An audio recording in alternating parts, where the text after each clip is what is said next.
Okay, so for the record, Hoots has awoken in Mad Max's private meeting room in the Mug and Light Tavern in the town of Tulross in the Underdark.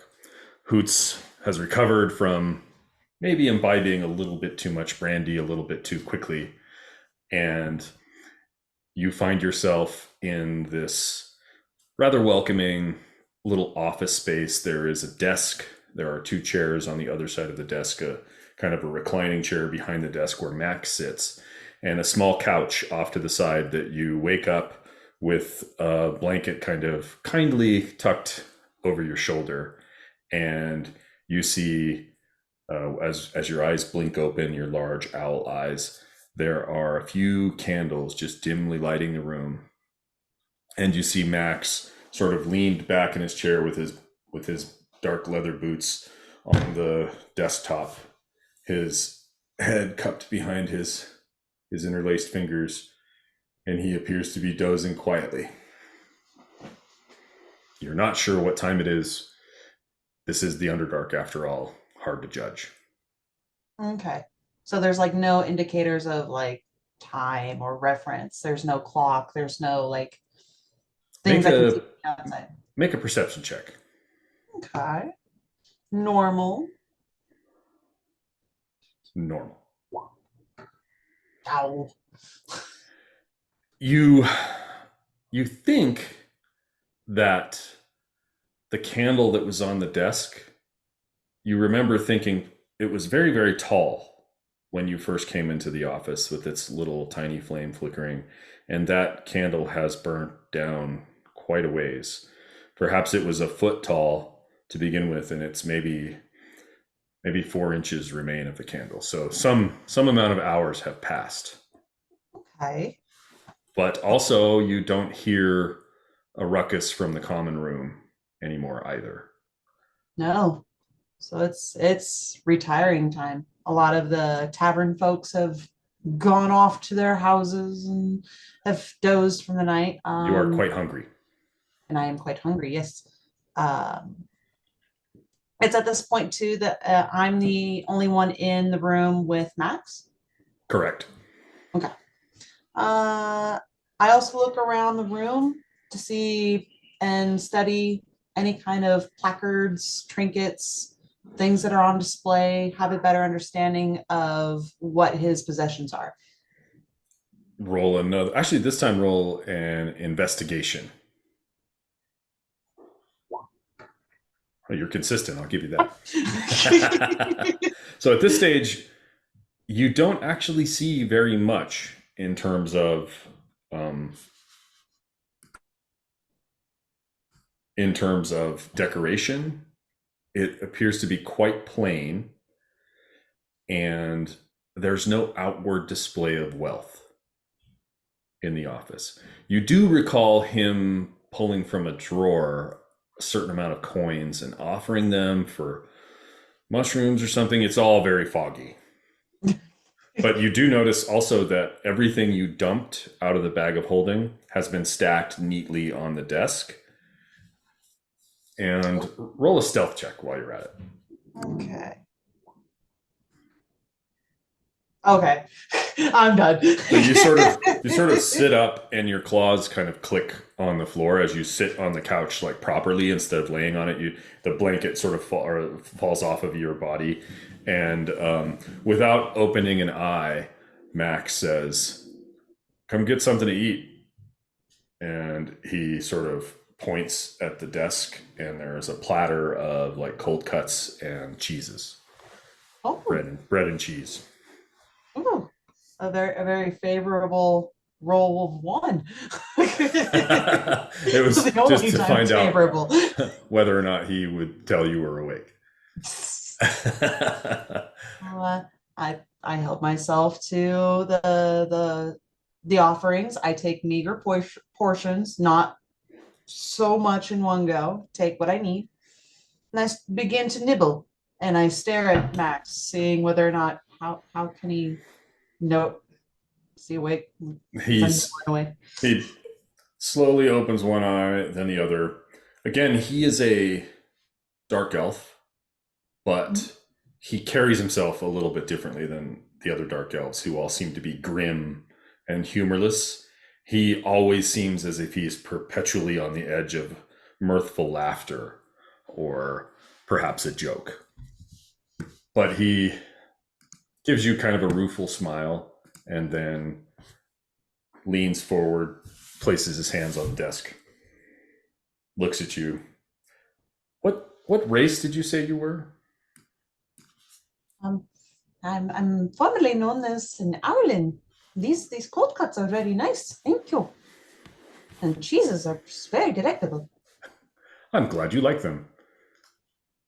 An Owlin, you say? I haven't been to the surface world in a long time. But you are welcome here regardless. Are Owlin perhaps in some way related to Aarakocra or Kenku?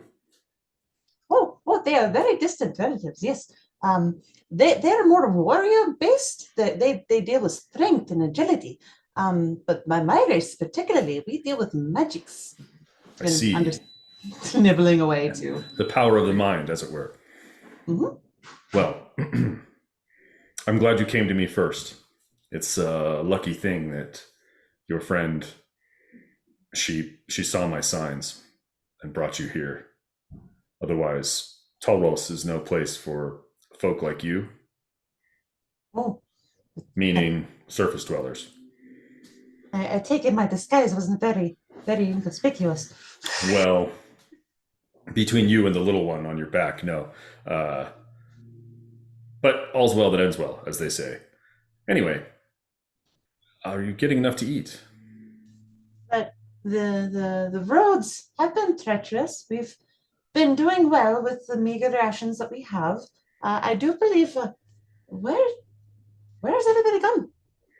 I believe they've gone shopping. They've been Shopping gone with for us? quite some time, but they should be returning soon. My people are looking after them, and their disguises are better than they were. He Oh, thank reaches goodness. forward and he's got a little tea set there, and he sets forth a saucer and a cup, and he pours you some green tea that's not quite familiar. He pours himself a cup as well, slides it to you. I'm sorry, this is cold, but I could not tell when you would wake up.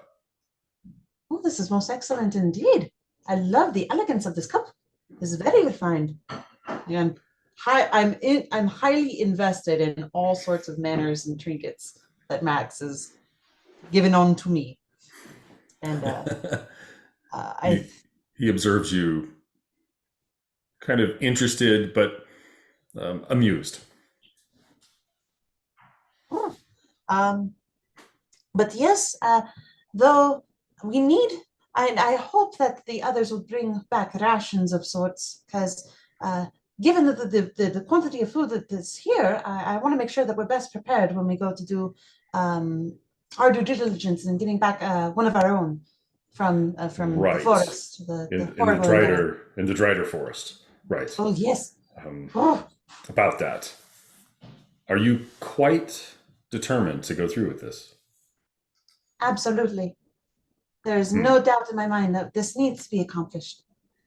Well then, um, you are an intelligent sort, and I will. I will, as I said, I'm interested and amused by this, but also somewhat concerned. So, I will send my friend Phineas along with you. She is a ranger familiar with the forest to the north. She could take you as far as the Grey Lake, but it would be best if you had a map as well. And he reaches into another drawer and pulls out, ruffles through, and then he kind of makes room on the desk, and he unrolls a map onto the table, placing, weights, random coins on each side, and turns it so that you can see it. What do you make of this? This is awfully similar to what. Hmm, this is in this direction is north. So this is quite. Ah, thank you. And you are here. So here's the place of power, uh, barely a half a day away. that you walked from. Remember the Mhm. circle of teleportation stones? So you teleported to the circle of stones from one part of the Underdark to another part of the Underdark. And Hoots, while you're here, while it's just you and me, Mhm. we need to cover something kind of important. Let me do this and let me do this. So teleportation circle, I just put in the chat. Ah. So you learn this spell from Felix Khalif. Okay, it does not count against your known spells. Mm. You draw a 10-foot diagonal circle on the ground, yada yada. Shimmering portal appears. Any creature that enters the portal goes to the destination. Major temples, guilds, other places have permanent teleportations. Each such circle includes a unique sigil. When you first gain the ability to cast a spell, you learn the sequence for 2 destinations on the material plane determined by the DM. You can learn additional sigil sequences during your adventures. You commit 1. Um, so they purchased enough material components out on their adventures for you to cast it 3 times because you need rare chalks and inks, right? Yes. But one thing I want to bring to your attention is um, as you cast the spell, you draw a 10-foot diameter circle on the ground inscribed with sigils that link your location to a permanent circle of your choice, whose sigil sequence you know, and that is on the same plane of existence as you. So this does not plane shift. So you can only travel from one circle to another circle in the Underdark, and then you have to use the circle, and as we've done in the past, to get back to the prime material plane. Right? Does that make Like sense? portal. Right. So it's you can once you're on the prime material plane, you can travel to the different places of power on the map that you've been to or that you Mhm. know of. Um, but you can't travel directly from the Underdark to the Shadowfell or the Shadowfell to the prime material plane, or so you're kind of in the Underdark. You know of 3 circles, 3 places of power. So there's the one here shown on this map. There's the one that you transported from, and then the one that you've been through many times with the mirrors. Okay. Does that make sense? Yeah, that this Yeah. would be a good basis to like plan where I would want to draw these circles to get to these places of power. Like Right. if I So things go wrong. as long as you're as long as you're in the Underdark, there's only 2 that you can so for example, if you cast a spell from the village, you could go right back to this little place of power that's close by. Yep. From the village to that one. Or you could go back to the one you came from where you had the fight with Skaz Cloudbreaker, Mhm. or that big cavern where you had the fight with Skaz. Or you could go back to the mirrored ones. But those are the only 3 you can use on the in the Underdark because those are the only 3 you know of. Yeah. And then on the prime material plane, and again, since it's just the 2 of us, let's go ahead and take our time with this. Yeah. Let's go back to all, and we'll go to That'll Moonshay. actually help with pre-planning. Oh, yay, Chenille's here. The Siki. So are you on Moonshay? Can you see it? I see dragons. But yeah, I'm on Moonchain. I'm a little bit north, but I'll head down to where we're located. There we go. Thank Yeah, you. so let's zoom in a bit here. Oh no, it's And moved. I should okay, Glade of the Cat Lord. So you know where this teleportation circle is. That's in the cave on top of the mountain where it was snowing. Yes. The one by the village has been destroyed. Okay. Right. Because of There's cobalt. also the one by Horsestall here. And you know Mhm. what I should do? I should figure out a way to mark these so that you know exactly where they are. Hello, hello. Hey there. Hello.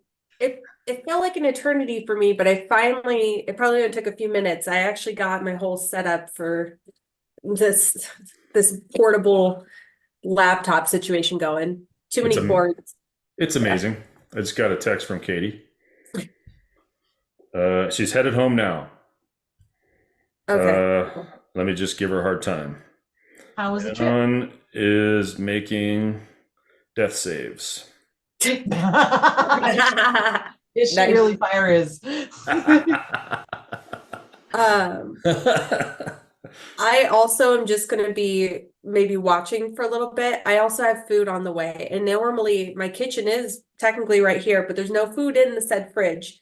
So I have to run out, go grab it, and then be right back. Well, So this is actually a really good time if you want to just start setting up your stuff and doing whatever, because Hoots and I are in kind of the middle of something. So perfect. it's a really good Yeah, time you for you to spell just, magic. yeah, I can dispel the illusion of your refrigerator right there to make it where it really does have food. Now, do you need me to like mute my like this end? Like obviously so you don't hear me, but so I can't hear what's going on with you and nope, who? nope, you can hear all this. This is all fine. Awesome. Thanks for muting while you're coughing. Dude, I have been out for the count for like 2 days. It was horrible. I got all my energy back finally today, but this like phlegm that is just stuck to my lungs, it is the worst. I don't love it. I don't love the idea of it. Same. Okay. So, Hoots, we were talking about places of power. So, I feel like we need to mark on your character sheet. I think the best place to note it is actually in the spell itself. Right? So if we mark in the spell itself, you can't really cast it at higher levels, so I'm just going to put it in the higher level where it says that little box. There's already just so much. Yeah, so we're just going to mark known locations, and that is Glade of the Cat Lord, right? And I'm going to put in Mountaintop. Okay, and then that's one. And then the other one is, whoops. Come on, Ken, get your shit together. Okay, Glade of the Cat Lord. And then we have 2 is west of Horsestall. And then 3 is Mirrors in Underdark. Okay. Then the cave where we fought Skaz.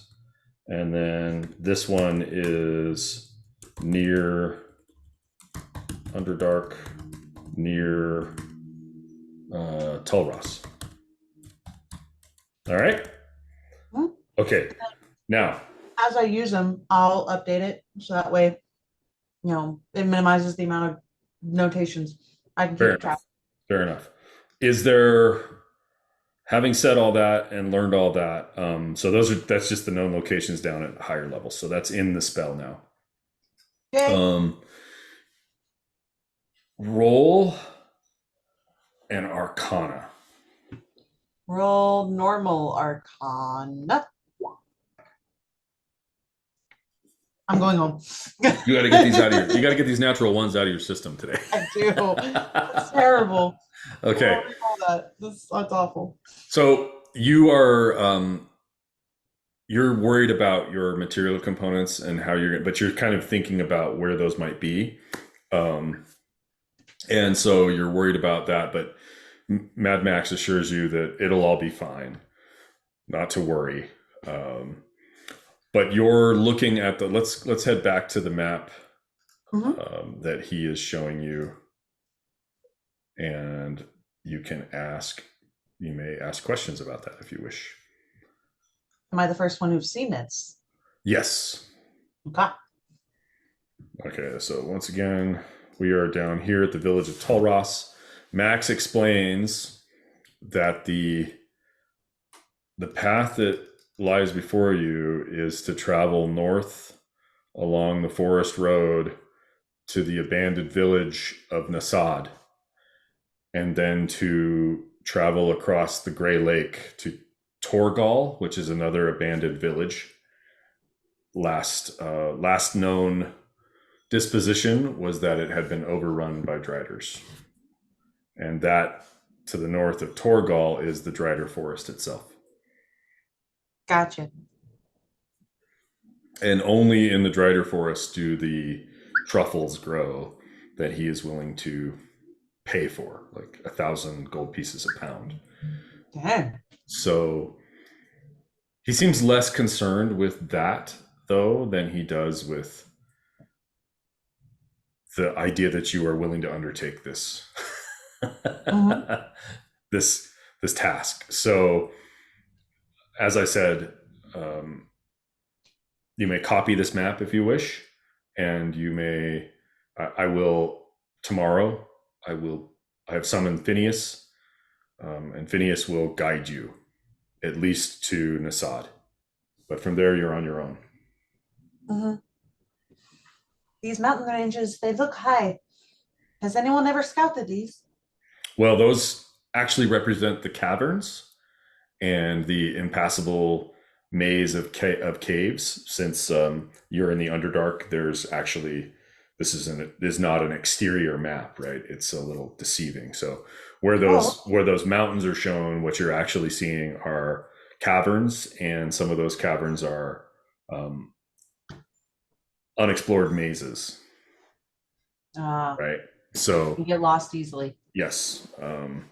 To the south of here, which is not shown on this map, there is a large. There are a number of drow villages and a large city. I don't recommend you go there, Uh-uh. especially since one of you is a Tabaxi. There is there is passage, right? There was a shipyard or anything of the sort to help carry us across this lake. At Nasad, there remains to this day an intrepid group who still live there. They have created an outpost, and they still control the dock, because within that small harbor, the fishing is good, and they represent a number of fishermen who still fish those waters, and there is usually a caravan about once a month that travels between. But I get the sense you're not willing to wait. No, absolutely. We're crunched by time. Um, Investigating this map thoroughly, like my whole demeanor changes, and I'm sure he can see through insight that once perky and cheerful suddenly becomes serious, and this is now a task of absolute, importance. I see So, you like maps, my young friend. oh, when it comes to choreography, yes, I am a charter. So a lot of this I study very hard. This ship icon here, this is known as the Great Lake. Has there been any kind of hazards, any kind of unknown reportings from Nadad, this abandoned village, of things murking in the water or any kind of like capsizing ships? Has there been any perilous journeys to go across this lake? It says there is a. It is said that there is a shadow sea serpent somewhere in the lake. It is unclear if these are merely stories to frighten children, or if it is true. But I do know that the fishermen don't typically venture beyond the harbor. I But I am see. no expert, as I have never considered going to the Drider forest. I am neither expert nor insane person. But you would want all the juicy details if we make this trek. If you should return, you will be compensated one way or another. Okay, for the knowledge that we've encountered through this lake. I see. So it does look like here, the fishermen boats, they've actually had no involvement with the riders from the other side. This Torgo, it seems as if it was once overrun by riders. That Has is there been correct. any other altercations between ships crossing and The passing? the Driders man no ships. If they are to cross the lake, they would do it across the ceiling. And Very. it is said that they fear the water. Oh. But the what I know, or what I've been told, is that the cavern where the lake is, that the roof of the cavern, the sky of the Underdark, if you will, is several hundred feet above the surface of the lake. I see. And if the Driders wish to cross, they would use that path. One must think three-dimensionally here in the Underdark. It takes some getting used to. Thank you for your guidance. Understandable. But not unlike I imagine your homes are not on the ground in the prime material plane. Oh, you should definitely see Eri. Eri is a wonderful place, full of skies and wind and trees and merriment, bands and poetry and scriptures. It is a marvelous place to rest. Roll an Arcana. Come on. Fine. Let's get all these bad rolls out of the way right now. It's upset that I was gone. Hoots, you get a little misty-eyed thinking about Eri and talking about it, and he recognizes the emotion on your face, and he starts to see the tears leak out of the corner of your eyes, and he quite in a charming and debonair way, he reaches into his pocket and plucks out a handkerchief. He folds it gently and hands it to you. This handkerchief is very nearly clean. It's just, I miss it so much. Just snots into it. Please keep that. Consider it a gift, a down payment, if you will, on your adventure. Well, thank you. Many thanks. Sorry about that. No, not at all. Not at all. It's good to meet someone who isn't so preoccupied with putting on a brave face all the time. These drow, I'm here to tell you that they never cry, they never laugh, they never do anything but seem grumpy. Anyway, it's a breath of fresh air to have you here. So, thank you. What else can I tell you? What other information might I impart? Well, no other shipment or no other ships have dared to leave the harbor. There hasn't been any much capsizing ships or anything else to worry about. Are there usually patrols up and down that main road that lead up to the abandoned village? Yes, the kingdom sponsors their soldiers to, on occasion, traverse the road and keep it clear of interlopers. But this far north, this close to the Gray Lake, the patrols are few and far between. And Phineas will have no trouble avoiding them. I wouldn't worry too much. Excellent. So it looks to me that if this map is correct with how everything is laid out, I think our best chance, as I will soon relate to my team, I will definitely make a copy of this. This is fascinating. I want to keep this just for a path for when we go and venture. And I'll mark, upon our return, I'll demonstrate onto my map the actual true locations of how things are laid out as I choreograph throughout our adventure. Excellent. We would thank you for any knowledge you can impart. But tell me, these dragon scales and such. How did I get there? Are they sentimental items, or are they available for barter? The dragon scales and the fangs. Let's see. I would say that there is no sentimental value, but I am in the process of investigating this strange phenomenon that happens with these scales. So they are of importance to me for diving into and to be seeing what types of unknown arcana propelled them into its maturity. But what would you say would be a barter? I'm not against. I would say that he looks amongst the things that you've got laid out, and I would find it interesting to purchase several of the blue dragon teeth. I think I can trade those with a certain armor nearby. So I see that you have roughly, a dozen or more. Would you be willing to part with them? Hmm.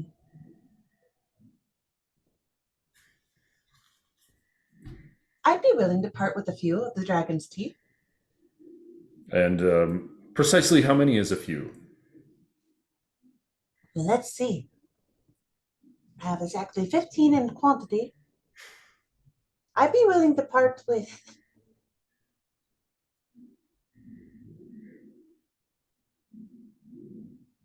I'd be willing to part with 7. I see. May I? May I? Oh, be sorry. careful. As I mentioned, Yeah. these have arcana properties to them. So You these might are. get Go ahead. zapped. Oh, goodness. I appreciate it. So there are. You were only able to recover one fang, which would be like yay long, but the teeth are more like arrow tips, right?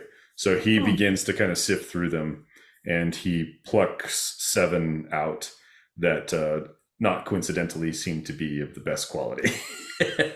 And so then he counts out stacks of gold coins. Actually, let's see this guy. Just roll that real quick. Stand by 1 moment. No worries. Yeah, you're in luck. He counts out 18 platinum pieces, a stack of 10 and a stack of 5, and then he's 1, 2, 3, 18, which is 180 gold pieces. And 180 gold pieces, plus, dang. this is plus 8. So he got a 23 persuasion. The way he fans out the gold coins, stacked, ding, ding, ding, ding, ding, and the coins seem. It seems like. Go ahead and roll a persuasion check. Sort of like dueling persuasion. That's pretty good. What is your 26? Okay, so you tell me whether or not you think that's a fair price. I've seen these metals before in my uncle's shop. He holds quite the collection of these precious alloys, as I begin to explain to him that this was a common thing that I saw. It is a fair price, but as my stomach is still growling, I might still be hungry. Would you be willing to add on a few more rations to this deal? And then I'd be willing to take them over. Absolutely. I will again supply your mission. So, in addition to whatever else your companions may have purchased, I will supply you with 2 weeks rations for your group. Excellent. Thank you. This is You can write that down. Go ahead and write that down. Rations, and then also delete the pixie arrow, because you've already given that over for the initial kind of hospitality, and now delete 7 dragon teeth, leaving you with 8, I believe. And then you can write down 18 platinum pieces. That'll be on your character sheet rather than on the treasure sheet. I think if I just go to my core, it's Yep. there it is. It's on there. Yep. I didn't need to actually write that out. I'm sorry. Okay. While you're looking through your dragon hoard or your dragon treasure, I'm gonna move back to the Tulros map really quick. Okay. And Kitty and Manon, you are just at this present time. The two of you are just leaving the Defender's Bastion blacksmith. Okay, Manon, you have enjoyed the bar crawl, which has happened in between each, stop, and you are currently leaning against the fence, talking to Oberon about the finer points of fencing. And Kitty, you are kind of lingering back, sort of ushering Beobar out of the blacksmith, who he has stopped to look at something and touch something he probably shouldn't. So you're pushing him away when and I'll remind you what she looks like, the gnome Grimball, when she sort of leans forward and taps on your shoulder. While the other one is out of earshot, look at this. And she pulls forward a quiver and draws out an arrow. And you can see etched along the entire shaft of the arrow are like webs. And then at the end, the actual broadhead of the arrow has like, it's super sharp, but the back of it is clearly like spider legs. Did you say you were heading to the Drider forest? I did. This may be useful to you then. It's an arrow of Drider slaying. I have 3. And how much are you wanting for one? They go as a set. Well, not at all. I will consider parting with them for 600 gold pieces. Sold. Quickly before your friend sees. I don't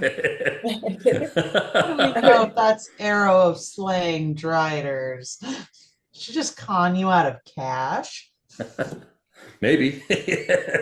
Potentially. I wasn't smart enough. I'm gonna I'm gonna hand her 100 gold pieces and then 1 moonstone, hoping that she takes the exchange. Okay, let me take a look here. She quickly looks at the moonstone, kind of assessing its value, and she pockets it very quickly and hands you the arrows, and then she begins to leave. And she turns back and points at the shield that she had offered to Manon. And Manon carries a wooden shield, and it's like sort of a little beat up. It's definitely seen some days, but the one she's pointing at the wall, she says, "That's a high quality item." And then she walks away. Okay, Manon, you're like, "Kitty, what's taking so long?" And then her and Beobar come out, and then you all are heading back toward Mad Max's place. Yeah? Perfect. Okay. Yep. Okay. Hoots, is there anything else you'd like to do before they return?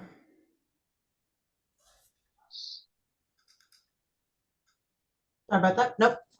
No, I believe I've assessed the map. I was making a copy, and that'll be it. Okay. You just about finish copying the map using your calligraphy skills. And at that time, Manon, Kitty, and Beobar are ushered in to the office where you and Max are sitting. And Beobar still looking like the young gnome. I don't know if you had the chance to see that.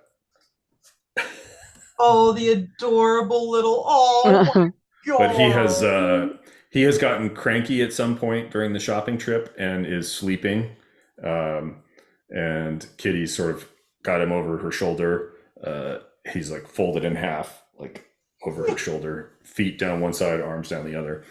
Kitty, you kind of dump him on the couch and sort of look around, and you see that Hoots has copied a map that Max has provided. Max is sort of sitting at his desk and sort of watching the process sort of in an interested way, but not interfering. And I will show you guys the map that Hoots has copied. My friends, you have turned. Come, gather round. I've copied this excellent map to use for our adventure.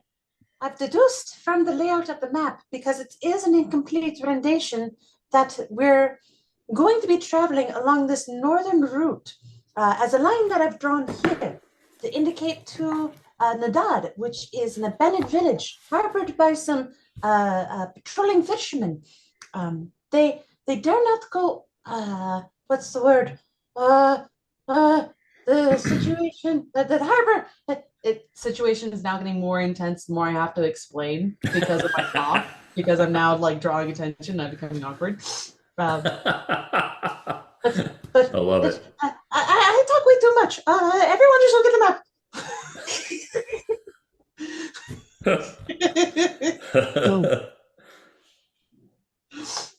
What do you guys think? So Are you there, we're Katie? to go to Torgal? Yeah. You guys have to go through the forest on the something of a road to a town called Nasad. Nasad is more or less abandoned. There's a tiny outpost of fishermen remaining there who sort of fish the harbor of the Gray Lake. There is a completely abandoned village called Torgal across the water, and that is on the absolute edge of the Drider forest. But the village of Torgal was abandoned completely to the Driders. Oh, and that's the boat we have to take across that lake. Well, that's just the boat is just to represent that it's water. So yeah, that's not meant to be like an actual boat. Yeah. Oh, but it shortens our time frame if we go across the water versus going around it. It's not entirely clear you could go around because remember you're in the Underdark here. This isn't like you can like wherever it shows mountains. Those are caverns that may or may not be impassable or might be honeycombed with passages. But they're, for the most part, unexplored and unknown. Boots, what else about this map should we know? I've discovered that in a folklore, not necessarily true, but could also be real, that the lake itself harbors a shadow serpent entity.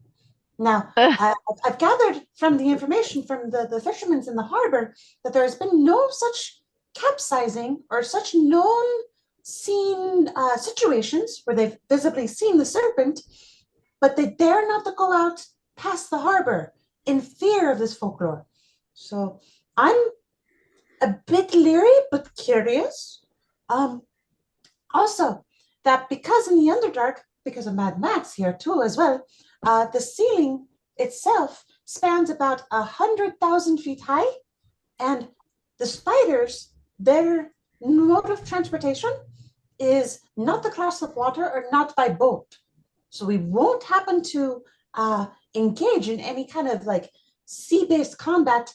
They traverse on the ceiling in their honeycomb pathwebs from one area to the next. Now, as I'm looking at this map, because it's just a printed rendition, I am uncertain about the areas that we see on the other side of the lake, that it may be different to what we might see, because this is only just a interpreted diagram. So only what the fishermen can gather from what they've seen. Anything that's beyond this lake is unknown territory.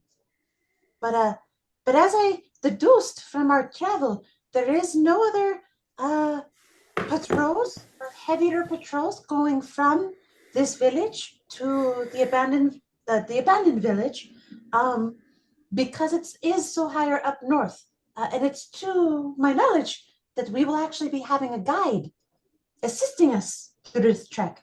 Now, only up until the harbor, nothing further. It'd be up to us to deduce how we go about from there.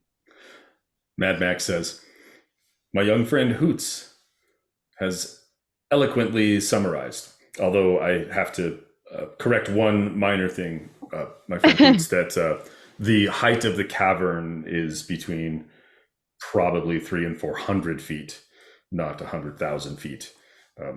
Differences in measurements, notwithstanding the prime material plane, and you use feet there, the king's feet. Here we use the meters. So there was a mix-up there, but that's fine. But yes, I can't understand under the. Can't see the sky. My head is so off. But you will be guided under the watchful eye of my friend Phineas, who should be here in the morning. So if you would like to get some rest, you are more than welcome to do so. I have private quarters upstairs that you shall be safe here. I would remind you and ask you, do not go outside until your disguises are reset. Are we all in agreement? Yeah. Absolutely.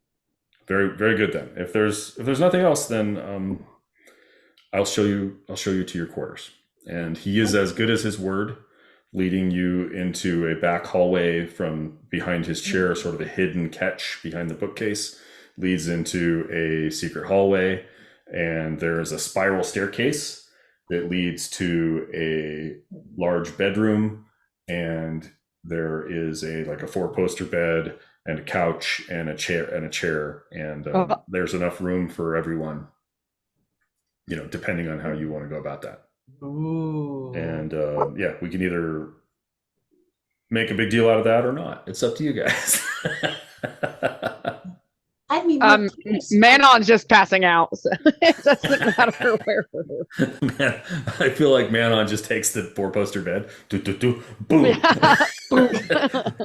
and she used it's at least a queen size bed, but between Manon's 4 limbs and her tail, there's literally no room for anybody else on the bed right now.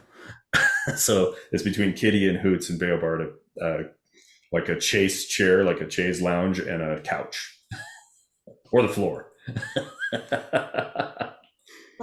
Well, the Manon seems to be out of it, Kitty. But how goes the shopping adventures? I've missed much because of my own event. Yeah. Oh, Hoots. We learned a lot. We got a lot. A lot. Good. Yes. Something So, to. Mhm. One of the things you'll be excited to know is that we are stacked full of potions. I have Really? antitoxin potions. I have slipperiness potions. Oh yeah. We have healing potions, poison resistance, 1 stone giant potion, which will be really fun to use, and 1 sundial, which is resistant to fire and radiant damage. Pretty cool, right? Ooh. That is not bad. That is not bad. These healing potions, what grade are they? Standard? Greater? Standard? Standard. Standard, okay. Standard. Okay. There was 1 supreme, and the others were all regular. Which one was supreme? The stone giant? No, supreme healing. Just heals healing. more. Yeah, I think Oh, that's Manon right. ended up with that one on her character sheet. Man, I've got the good ones. Yeah. Yeah. As So- is her right. Question. I still Okay. don't remember what that token thing is that I got. But I wrote the slippery potion down. So that's good. Yeah, you did. The sundial thing was when the fortune teller read your future, Kitty, and gave you the little token, which is gonna, for 1 combat encounter, give you resistance to radiant and fire damage, I believe. Oh yeah. Yeah, That's right. looks like a sundial. So essentially, you guys can all click a long rest button, but before we do that, let's do this. We still get to keep our temporary hit points if we do that? No, those go to 0 when you long rest, and Manon will have to inspire you again. Also, I feel like a rule that sometimes gets missed is temporary hit points do not stack. So you can only ever have, if Manon gives you 11 temporary hit points and you get 6 temporary hit points some other way, you still only have 11, because you'd get the best benefit, which would be 11, but you don't get the 11 plus the 6. That's okay. So just so that we're clear on that. Fair enough. But who gives Hoots how many potions and of what kind? Let's just get I am going to give Hoots 2 doses of oil of slipperiness I'm also gonna give Hoots 2 poison resistant potions. He should have 3 antitoxins, right? Or did he already have those? Oh, let me see how many antitoxins. I was under a different one. Oh, I do. So I'll We give got him those. one of the. Well, Oh, we got 3 each from Max, so I don't know if Hoots already give has him- his 3 or if we have his 3. I think we divvied them up, and Hoots got the 3 then. Okay. Okay. All right. So can we? I'm sorry. Oh. Can we clarify again? He got 2 oils of slipperiness, 2 healing, 2 antitoxin, 2 poison resistance. Is that it? I did 2 poison resistance and 2 doses of oil of slipperiness. Okay. Okay. So what we're gonna do here, Hoots, I'm gonna put something on your character sheet here. Okay. Hoots, I was noting in the treasury. roll a perception check, Hoots. Perception. And we Come on, already roll it. used our disguise potions. Nice. Right? Okay. Sorry, what? We already used our disguise potions, right? Yeah, Max will stake you more though. Not Nice. to worry. Nice job with the nat 20. Good job. Okay, Hoots. Kitty begins to pull potions out from her bag, and she's like shopping. She's like, Manon's passed out, and she's like, quickly, I've got these oils of slippiness, and this one. She's telling you all the potions she's stacking them up on a little like coffee table that's there for you to take. And you just go to reach for one of the potions, and with your natural 20, do you remember anything about your wand?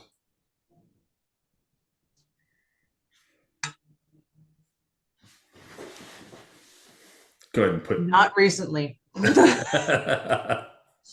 I'm still getting to use the wand. You reach for the potion of poison resistance. Let's say the antitoxin, and you reach for it, and as you touch it, roll a d100.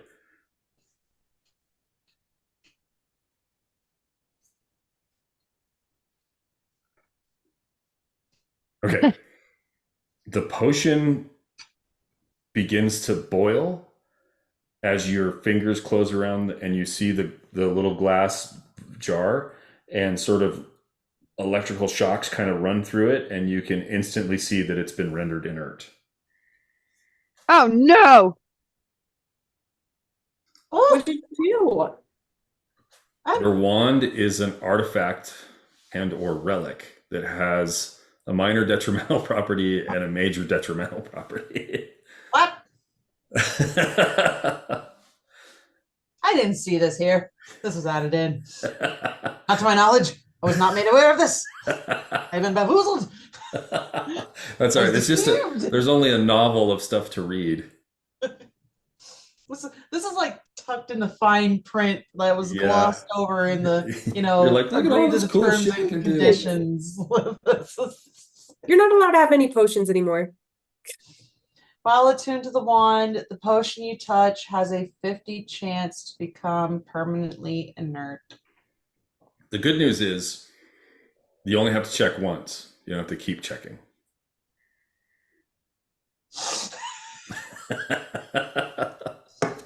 Kitty, I'm so sorry. Darn it. I'm still not used to this new power and my maturity. I mean, I've finished the molting process and all that stuff, so I am a young adult, but like I cannot control my all this effort. I'm so sorry.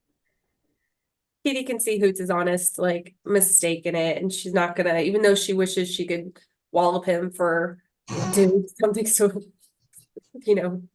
detrimental to the team's ability to go forward. She's gonna just pat him on the head and go, "It's okay, buddy." I mean, The good news with your Yeah. natural 20, Hoots, is that you touched just one instead of just like being unaware and stuffing them all in your bag, at which point you could have potentially, and then so now you're very aware of it. That's the good news with the natural 20. so does she keep the other 3, or do those come back to me? That's up to you guys. So essentially how Hoots, you'd recognize at this stage how this works is you would basically touch a potion and then we decide in the moment whether the potion goes inert or whether it doesn't. But we have to do that as you touch the potion. So What if we pour it down his throat? Is that considered touching it? It's also, yeah, hide his eyes and then open his beak. That remains to be seen. I guess you could certainly try. Just waterboard him. It's waterboarded with healing potion. But it's only the potions. Correct. You also have, unfortunately, disadvantage on saving throws against poison. Yeah. But you're immune to lightning and thunder, so that's something. So. I'm gonna slowly take the other potions back and put them in my bag. So Okay. what one did she destroy? One of the antitoxins. Okay. Perfect. I may have to ask one of you to douse me in it. Where I just drink Okay. it. Hoots, you had 2 healing potions on your person. Let's roll D100 for both of those. Okay. One at a time. Now you realize I already had 2 healing potions. I better see if they're okay. So just roll a D100 twice. That one's bad. Okay. We're trying to get above 50. Yep. Okay. Both are bad. So what I'm going to do is just delete these off of your character sheet. So you are not currently carrying any potions. Okay. What about the alchemist fire? Is that considered a potion? The alchemist fire is not a potion Okay. because it's just a thing that explodes when you throw it. So that's Gotcha. fine. Yeah. Okay. I All right. have, So that's sorted out. I have 2 And things to sort out myself, if Yeah, go that's ahead. okay. Can you remind me what a caltrop trap is? that is remember we talked about like playing jacks when you were a kid?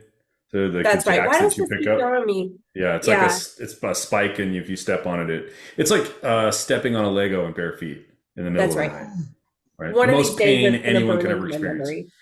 What's Yeah. that? I have to remember I'm gonna write that too. Kid's toy. Just remember, like stepping on a Lego.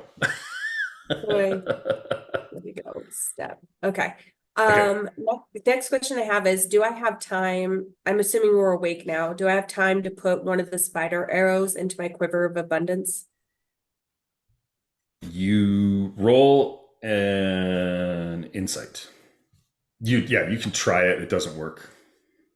It's too powerful. Dang it. So I Oh, lose dang one. it. No, nothing happens. Cool. It just won't Awesome. replicate it.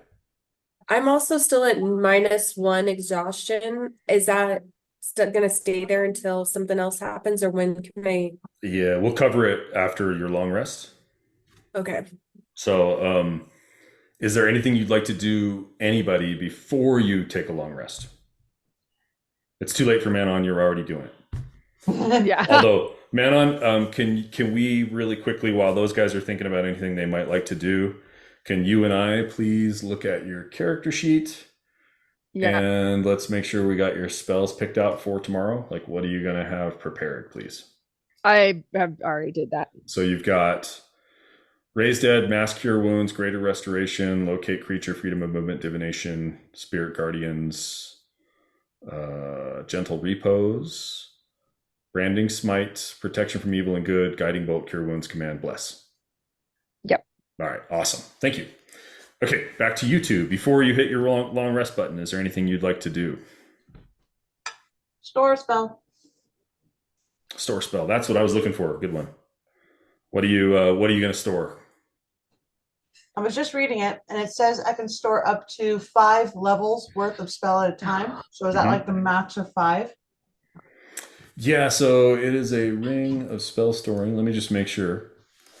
Ring of. Because I could cheat and just store 5 little spells into it 5 times.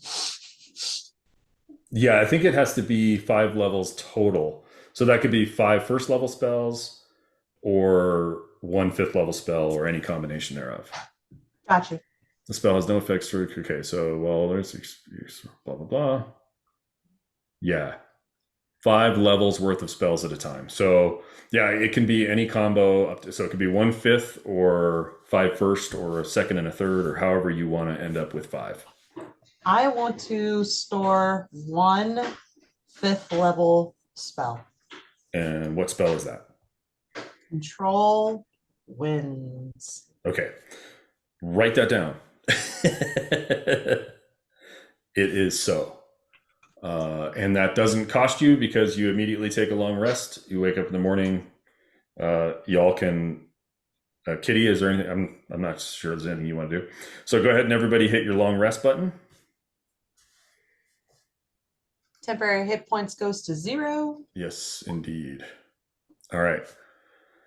Everyone, as you awake one by one the next morning, you sense each of you senses in your own way the despair of the Underdark. And you are living somewhere right now, or at least staying somewhere right now, where there is no sun and no fresh air, and you are all creatures of the surface, and each of you take consequently 3 points of stress damage, or just 3 points of stress. I'm already Okay. at 7. That's not fair. Kitty's like, watch my smoke. Okay. You are given breakfast. You are prepared for your day. You have gathered your things, your materials, and will reconvene in Max's office. And let me move you guys back onto that map real quick like. And there is a new person standing in the office. So Oberon is nowhere to be seen. Utah is not here, but standing behind Max as he sits at his desk, his fingers kind of tented in front of his face. He's sort of doing this. And right behind him is a young woman, a gnome, barely much taller than Hoots. And she is wearing a gray cloak and tan and green, sort of like dark umber colors. And she is smiling at all of you. Her demeanor sort of looking at you all like she's assessing you one by one. And she's got this kind of smirk on her face. And unlike everybody else in the Underdark, she is more like Max in that she seems to have a bit of a sense of humor. So it's this lot then, is it? Indeed it is, Finny. She looks at you one by one and kind of nods. And then she sort of walks over to you, Hoots, and she kind of hitches her belt. She kind of, I like the look of this one. What a handsome wee lad. I'm very flattered. I've never quite lovely raven hair. That's inappropriate. I'm gonna. Don't mind me. First morning. She looks at you, Kitty. Is he always like this? I look her up and down and I mimic her same movements as I walk up to her too, and I shrug my belt and I go, "Who wants to know?" I like you too. Are you saying he's his? I'll back off if so. Is he with you then? He is, but not in that way. No. Then you But don't mind then if I take him for a bit of a romp. I look over to Hoots and I go, "Huh? I just feel my wing being grabbed by her, and I'm like, where am I going? We've got quite a bit of time before we head off. We can make up for it on the back end. I'll take you upstairs right now. I don't know. Max is like this. Finny, there's no time for that. These folks are in quite a bit of a hurry. Are you sure then? Yes, I'm quite sure. You better get out of here. All right, maybe on the road, you and me. What discussions about calligraphies and maps? I can tell you everything about the stars and the charts. Is that how they refer to it on the surface world? All right, I'm easy. What else kind of stars? You'll see. You're in for a treat then. Bright lights? You're only. I'm not quite sure. Okay.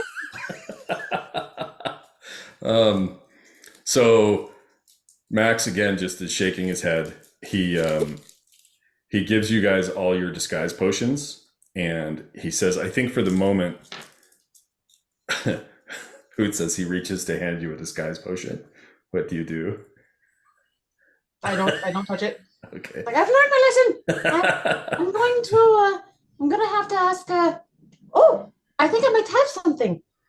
Can I technically cheat by using my tinker, like my tanker, holding the tanker, the potion being poured in? You can certainly try. Usually, when a DM says that, it's not usually good. You can certainly try. I don't want to risk it. Well, you want to just, I think you can survive to get out of town with just your cloaks. But Don't you have like, doesn't Boots's boots or something give you a disguise or something? those are boots of flying. Ah, Yeah. never mind. But I think you'll be safe to get out of town just with your cloaks. It is quite early, and not many people are up and about yet. And Finny knows just need to hide the my secret feet. paths. Is there anything else before you leave? I assume that I have all my possessions back in my bag, like the everything I've dumped out. Yes. Yeah, you're all set. Sweet. Okay. He sort of shakes your hands one by one, except for maybe Manon, who he just kind of like, tip of the hat to. And then Kitty, he kind of reaches out to kind of shake your hand again and says, "Be careful, but I do hope you return." Hope to see you again soon, Max. And he tips the hat, and Finny leads you out the back door, down a dark alley, and sort of through the dump, this like stinking dump area of the back of the town, to a little creek. And then you guys like hop across the creek, and then you're in like a sort of a covered area near a cave wall. And you travel quickly north and find yourselves in the forest between towns. Okay. Oh, there was a minotaur on the map. Yeah, he was the blacksmith's hired muscle. Ah. All right. So do you guys see yourselves on the map? Okay. Yep. So this is a dark trail which leads to the north. More or less, once you're on the trail itself, it's not that likely that you would become distracted or find yourselves lost. But occasionally you run across some other creatures or whatnot. And that's when it becomes clear why you need Phineas as a guide, because she knows the little dark paths that lead off left and right. And in between the high moments of tension and stress as you're traveling to the north, Phineas flirts with Hoots and is more or less friendly with you others. But that's the way things go for the first day. And remember, it's a 2-day travel. So what I would like to do is to ask you all, are you traveling at a normal pace, at a quick pace, or a slow pace? So the quick pace or the normal pace would be 2 days. And you already know that you're going to incur stress each day you rest in the Underdark, because you're just not meant to be here. If you travel more quickly, you could potentially avoid that, but you're going to have a greater chance of having an encounter because you're traveling more quickly. Traveling slowly, you're going to have a lower chance to have an encounter, but obviously you'll be here longer and it'll take longer to get where you're going. What do you think, Manon?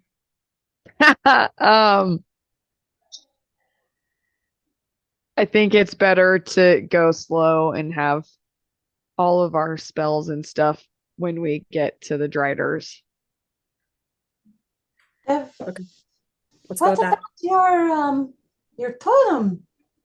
Is the dragon not operational in Oh, the well, I was gonna say when we get to the lake, we should use the dragon to get across. Yeah. But he's only alive for 12 hours, so Well, yeah, I guess actually. I don't You know. don't think Actually. you don't think the dragon could maneuver through this area that well? It's more of a tunnel, and the tree branches sort of come over, and then as far as how high the ceiling is, it's hard to say. But there are stalactites and stalagmites, and yeah. But to Manon's point, the dragon only lasts for 12 hours, so. I'm not in favor of going slow. The more we prolong, the more Thrax is in danger.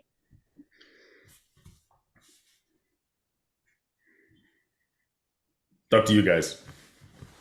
Yeah, I'm just worried that we're going to use all our spells up on something right now, and then Yeah. we're screwed when we get to the Driders, but maybe not. So I would prefer to get there faster, but So, just in the interest of being completely transparent, I don't particularly want to do a bunch of random encounters that can just drag on and don't add anything to the narrative.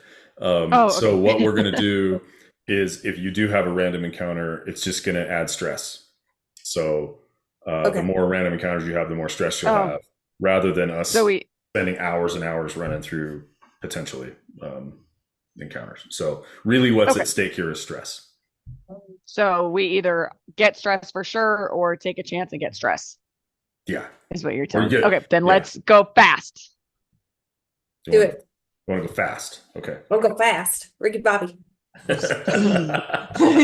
Alrighty. Okay. So what that means is we're going to roll on the first day. We're going to roll a d6 twice. You do not want me to roll a 6. We don't want to roll a 1. All right. Oh, okay. All right. So here we go. No. Why? Could you not? Lucky that. We should have gone with 6. I said 6. Photoshop that out. Okay. So it's 4 points of stress per encounter. Fuck. Basically, let's just go ahead and find out kind of what it was. That's a bummer. It knew. It knew. It hears things. Yeah, it's a crazy machine, isn't it? Okay. Fuck. We're gonna go with a d20. We're gonna make this work. It's gonna be okay. A 2 and an 18. So initially there were a bunch of creatures called Grimlocks, which are humanoid monsters that you initially were able to avoid, but then they pursued you and you had to fight them.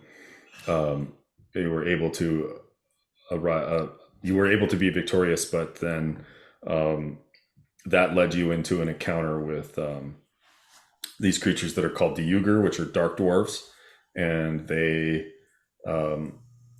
wanted to barter. You wanted to move on. They became suspicious. Ultimately, you were able to avoid the encounter, but at the cost of some stress. So you have moved 3/4 of the way there in one day, but you are forced to take another long rest. And that morning, you luckily only gained 2 more points of stress. Oh, son of a. Okay. So when you're stressed, what is your stress level right now? Well, now it's up to 18 with that too. So I'm still only at 1 level of exhaustion. Still only at right? -1, correct. Yeah. Okay. What about you, Kitty? Well, I'm only at 16. okay. Okay. Kitty, real quick too, before we get any further. Yeah. I have changed something on your character sheet that I think is going to work out really well. Go for it. What is did I roll that? It looks like you did, yeah. Oops. I don't know I why. also want to know if I can get any more magic arrows from my quiver of abundance, because I'm at 0 right now. Unless I have that wrong.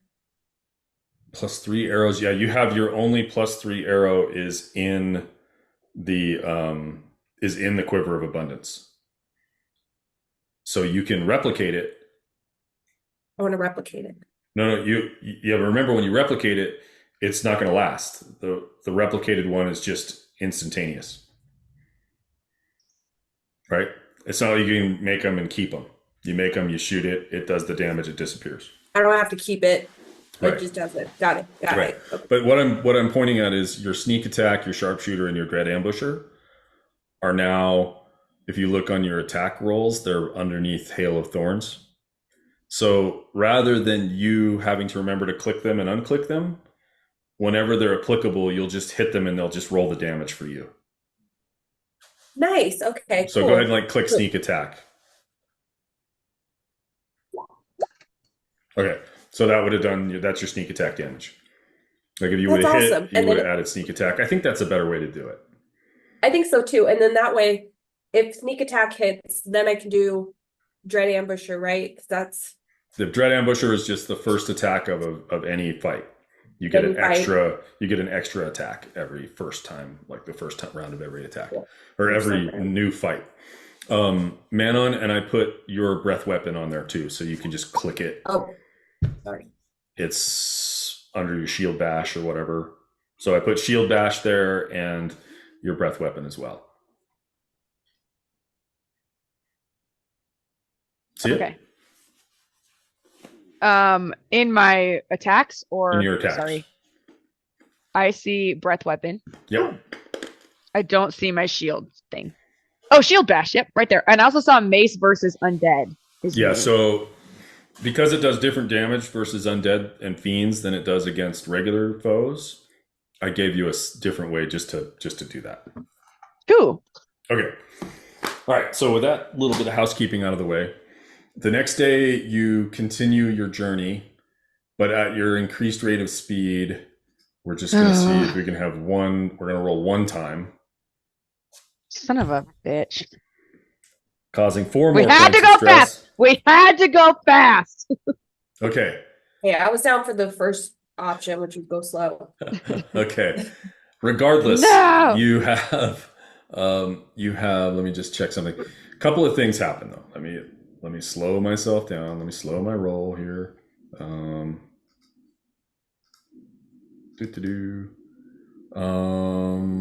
You found a giant field of fungus that you had to move all the way around. Oh. Some of you got actually infected by the fungus. It made you sick. Oh. Gives you this terrible cough on cue. And so then that makes it like harder to be quiet. And then it took a long time to kind of get that out of your system. But eventually Phineas leads you to the edge of a lake. The lake itself is very still, like glass. And you can see that you come through this cavern to this old village, and to either side, the lake kind of disappears into the darkness. And this village itself, imagine a place not unlike Tulross, which you just came from, but this place is abandoned for the most part. And it is, just real quick here. It was once called Nasad.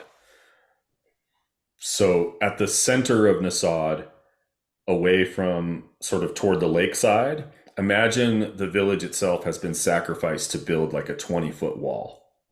And around the wall there are parapets with drow elves kind of walking patrol. And you guys are standing far away, sort of watching this through the dim darkness of the Underdark, the twinkling lights up above. But you can either like try to go into the town itself, or you can go onto the lake, or you could summon your dragon, or you could do whatever you want to do at this stage. But you are essentially at the edge of the lake. I kind of want to go dragon. What do you think? Yeah. Well, We should just get over there. riding the dragon also incurs stress for how far we have to fly. Not to us, I don't think. Do you think it's going to draw attention so that the Driders will be on us, so we won't have the upper hand for stealth? Yeah. I don't. Yeah. I think no matter what, they're gonna know that we're there. Just mechanically, I'm saying that Just mechanically, I'm saying that Baobar has been casting dark vision on Manon, so you're not like Oh yeah, carrying a thanks. light source as you travel. That would just draw, be like moths to a flame, so to speak. But imagine you're kind of in this cavern that overlooks this little town that has, just fallen into disarray, but there's just a tiny outpost of people still living there, but although they seem to be garrisoned against the wildness of the Underdark. Phineas has led you to where you can see the town, but there's just a way to get to the lake. She says we could try to steal a boat, or I could try to barter for one, or you guys are saying don't worry about it. And you're sort of discussing whether or not you can fly the dragon. You cannot see the roof of the cavern in the dark vision that you have available to you, nor the dim twinkling lights of the Underdark expose it. So it's at least several hundred feet high. So That's good then. They won't see us if we can get in between it. You know what I mean? If we can go up high enough, we won't be detected, hopefully, and then we can land into the forest where there's no motion or activity, and then go in from there. But we gotta avoid whatever that lake monster is, and the only way to do that is to ride a dragon. Not disturb the water. Yeah. Mm-hmm. So avoid the boats altogether. I wanted to also know, I know that we were traveling very fast, but there was something I wanted to do right before we did the travel. I wanted to put on the teleportation circle at Mad Max's. Like when we exited the door, I want to make sure that I've established a teleportation circle for us to get back to, so that way I can create one for us to portal, more or less. You could do a teleportation circle? So something that was discussed as we were waiting, Hoots gained a spell from Felix Khalif that doesn't count against my known spells. It acts similarly to Portal, but the difference or the drawback to that is that I can't create a portal here, and I can't create a portal at the, different plane of existence. Like I can't be back up on the surface world. Okay, so It has to be like in the same, but I'm only allowed up to 3. Now, what I can, point of information. Yes. You can know as many as there are. You just have to learn them. So, and there's the location. You already have 5. But the only way you can create a permanent teleportation circle by casting the spell in the same location every day for 1 year. So you can't actually create one that you can go back to. You create the temporary one because we took the 2 days. And you take it back to the permanent ones. But you can teleport back to Tulros. You'll just be like, an hour outside of town. That'll actually be perfect. Right. That I don't have to worry about. You're already set there. So you're good. So let's just for a real quick reference, we'll do this. We'll go like so, and we'll go like this, and oops, there. And so this is Tulros here, and this is the place of power here. It's just like an hour outside of town. And you guys right now are essentially right here, outside of Nasad. And it's not showing up as a ping if you're pinging the map. Gosh darn it! Thank you, Katie. Right here. That's where you're trying to go. Here's the place of power, right? Just outside of Tulros. Here's Nasad, where you are now. You are trying to get to Torgal, or what was once Torgal before it was overrun by Driders. Okay. Any questions? Okay. So it's essentially midday. You've been traveling at a rapid pace. You're all a little bit tired, breathing heavy, and you, it seems, have decided to summon the figurine of wondrous power. So we have to mark our exhaustion at -2, right? If we're at second level. If you're above 20 stress in total, yeah. So if you're at 20 exactly, you still have to do it. Yes. Wait, we got more stress? I only counted the last one. Yeah, we got 4 more.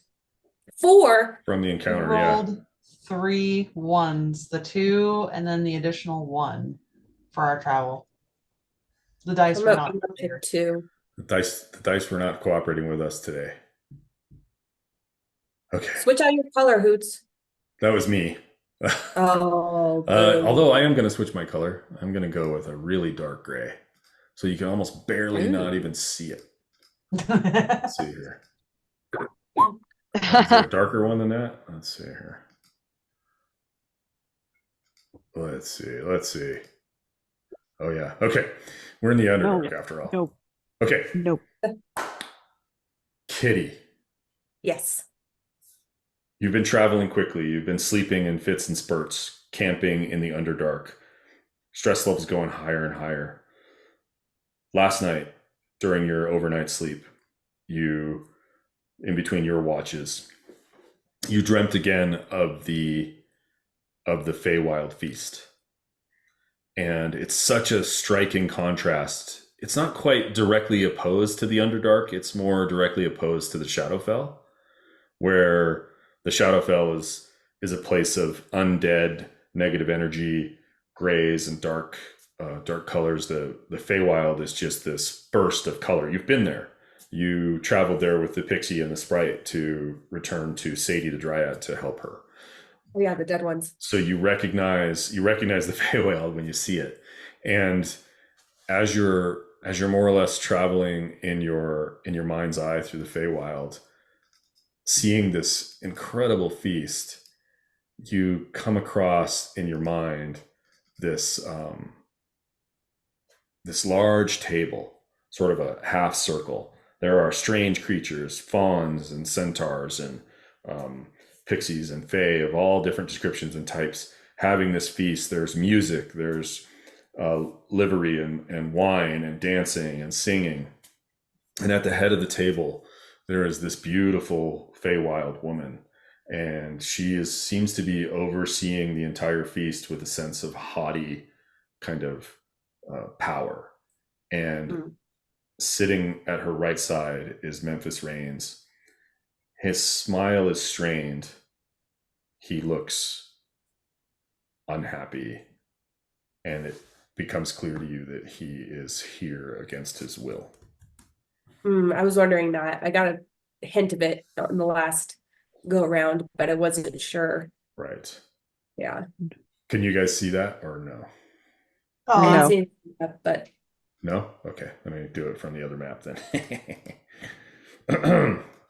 Okay. Put you here.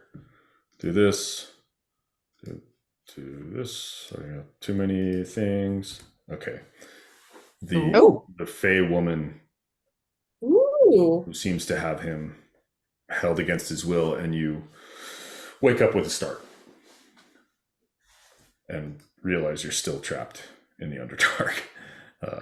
Although trap may not be the right word because you're here on purpose. Okay. Manon, you're up. I want to do a little speech first. Good call. Good call. Speech. For Thrax. All right. You may all Well said. may all add 11 points of temporary hit points to your character sheets. Yay! Thank you. Okay. And then, oh, good. Go ahead. No, you're up. I was gonna say, and then I'm gonna say Draco Crystallum, and that's how I And dragon. you set it on the ground. The crystal, as last time, kind of cracks, smoke billows out, and it reforms itself as this kind of gray, smoky dragon, which again kneels down for Manon to sort of, hopefully mount first. Would you please roll initiative with Beobar?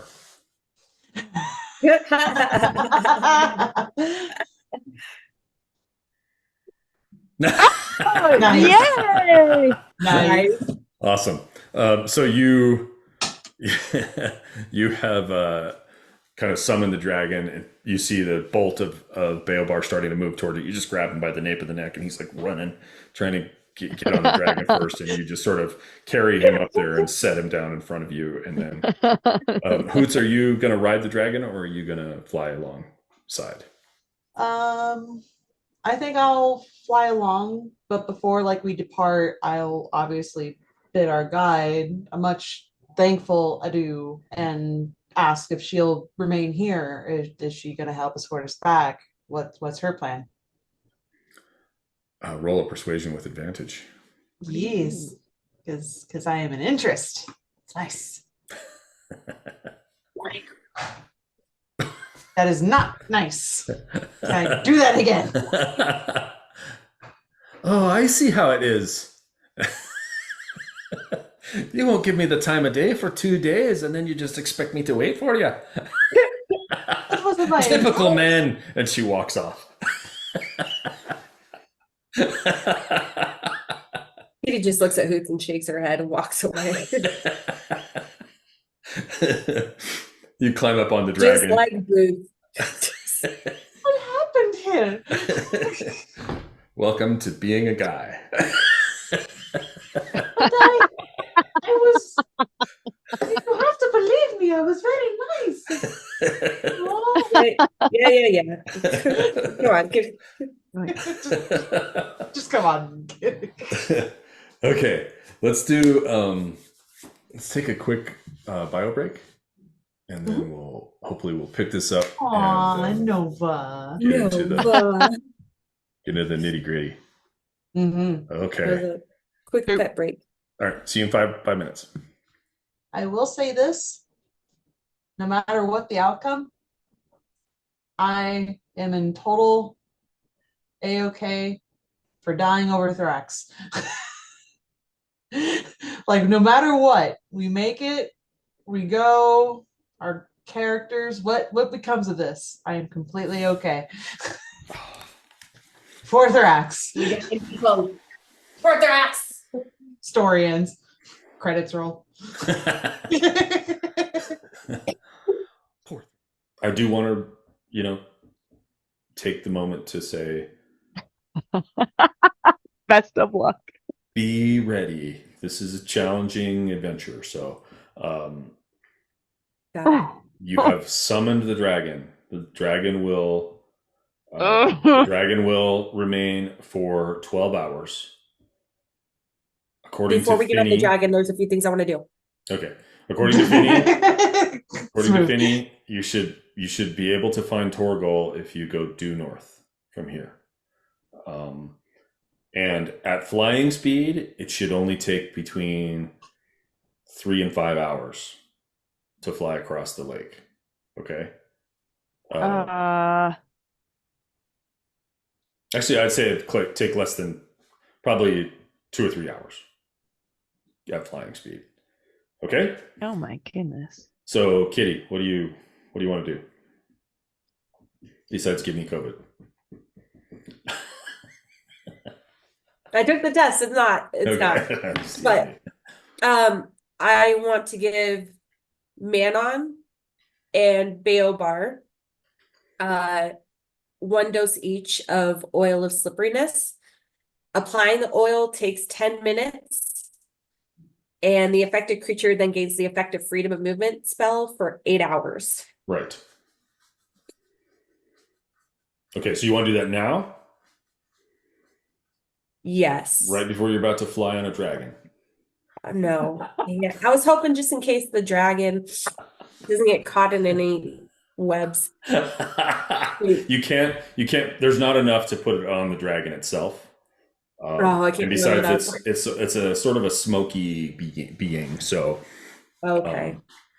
And to that end, my question for you guys would be, how high above the water do you want the dragon to fly? While they think on the height, how long does antitoxin potions last? I think it's 8 hours. I think we should all take one. Someone help me. Yeah.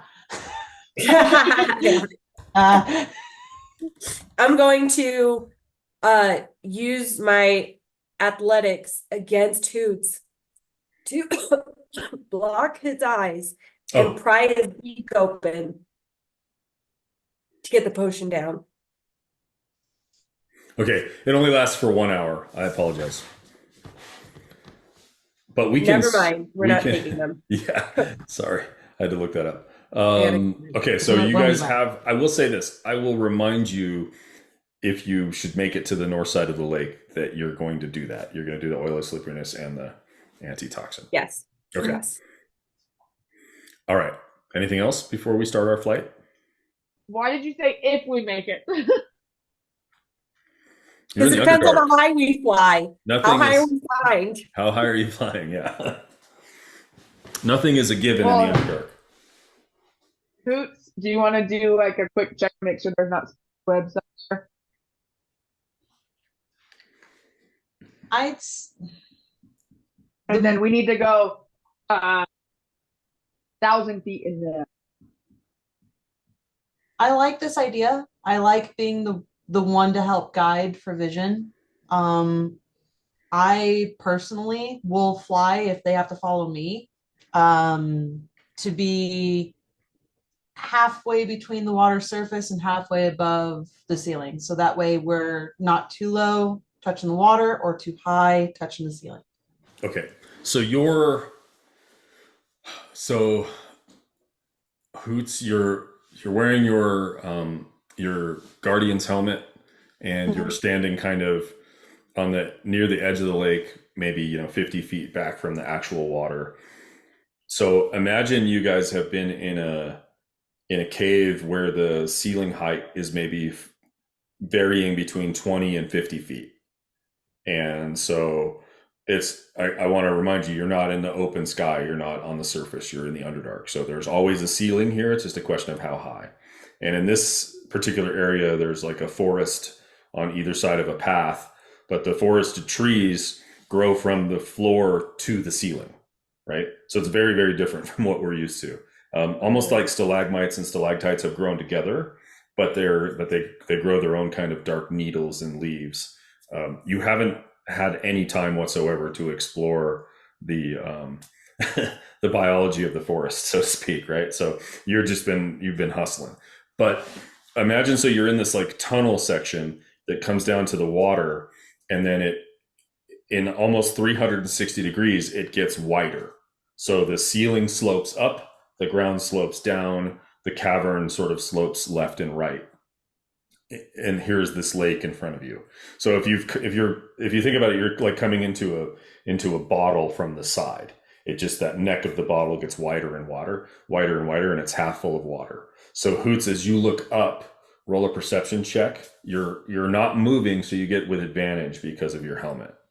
As long as you don't move or do anything else on this, you take no other actions. I've never seen anything like this. Just roll 3 more times. Just to get it out. Let's get this out of your system here. Come on. You are quite exhausted. And once more. There we go. Okay. So you're taking your time, kind of flying up a little bit, hovering, looking, and yeah, you can see that the ceiling here at the sort of the neck of the bottle, so to speak, goes from like 20 feet to 40 to 60, and then you have 120 feet of dark vision. Yes. Yeah. So it goes beyond your dark vision. So you fly up, just getting higher and higher, but it seems to kind of peak out at about 300 feet. And so it's like 300 feet above the water. It seems to be the highest it goes to. And the ceiling is not like glassy smooth. It's rough and non-contiguous, with some areas have stalagmites. Some areas are just like rough hewn, and so it's definitely not an even spacing, but in general, it's about 300 feet above the water. Okay. 300, then I would safely venture the guess of flying anywhere from 120 to 150 feet above the water. You're aiming for the center of your so you're as far away from the water and as far away from the ceiling as you can get.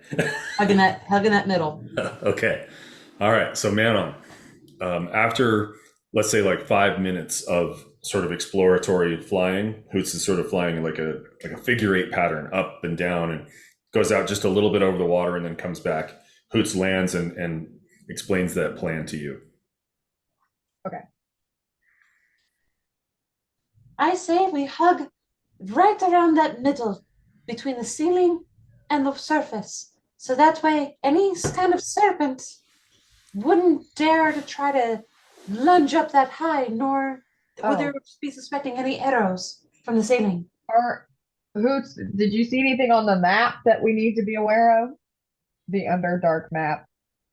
Yes. That probably would have stopped us from running into those Stupid creatures and getting stress damage. Just shrug. Don't you shrug at me. Oops. I had this lady who wanted to see the stars for some reason. I couldn't impress her. She looked at my map and that wasn't doing anything. I wish Thrax was here. He'd have some advice for you. I don't get it. I was so Okay. nice. So Hoots, given that Hoots, how is Hoots going to be able to look at the map and fly at the same time? Like realistically? Well, no. So, I would Come- need my wings. Hoots, come rest on the dragon for a second. Okay. I I'll do mean, that. well, you guys tell me, like, so you're going to try, because really you Oh. can't orient yourselves to Torgal from this distance. You can see it on your Marauder's map. Everyone can look, everyone roll an investigation. Can somebody else be holding the map and see it? Yeah, it doesn't require attunement. You just have to Okay. kind of know how to use it. So we should just give it to Kitty, and Kitty can. Way to go, Hoots. You have, as you look at the map and you kind of zoom in on Torgal, you notice that there's appears to be a disturbance on the map, and even the label Torgal on the city is very blurry, as if there's some odd disturbance in that area. Oh, right. This is not good, guys. Should we go for the other side of Torgal? I mean, I didn't expect us to land in Torgal because that seems a little too. But what you actually see is, do you remember how I described a neck of a bottle at Nasad? The exact same thing at Torgal. So you start to realize with your natural 20 as you look, there's no other place to land. There's the water probably hugs the sides of there. May be like little outcroppings and stuff you could land on somewhere around there, but essentially you're starting off at the neck of a bottle trying to get to another neck of a bottle across the way. Do you have rogue's powder, Chenille? Not anymore. It's all gone. Oh no, I do. I do have rogue's powder. Just kidding. So I'm gonna use it right now on the whole group. Great idea, Manon. Thank you. Okay, So everybody that's have the it. rogue's powder and the map for Katie. Bringing it. Bringing it Katie tonight. can just play for us. I am totally okay with that. I All anoint right. her chaos decision maker today. So everybody make a wisdom saving throw. 19 for Manon. I have to make one now too. Everybody. Oh. What? 14 for Kitty. Mine's supposed to be a -2 though. I don't know why it's still saying -1. I changed everything to -2. You have to change it in 3 places. Where I knew there's I One see. under wisdom, 2 under saving throws, 2. I knew So, there we go. 17 for Hoots. So basically, you 3 and Baobar you find yourselves just continually discussing what to do and being a bit afraid to do it.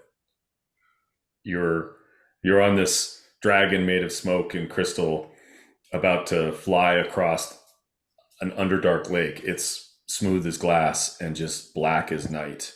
And it's a terrifying prospect, honestly. Marauder's map or no. So you can all choose to do it, and but I can't say that you start. You have to say you start.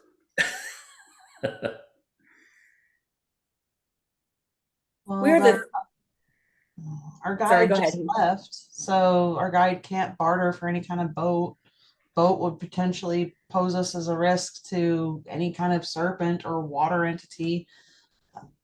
I still believe that our best bet is to go by dragon, but I don't know about anybody else. Yeah, no, yeah. let's we just go. definitely should go by Send dragon. it. We are Send it. we are the 4 best friends that ever existed going to get our 5th. Let's just do it. Alrighty.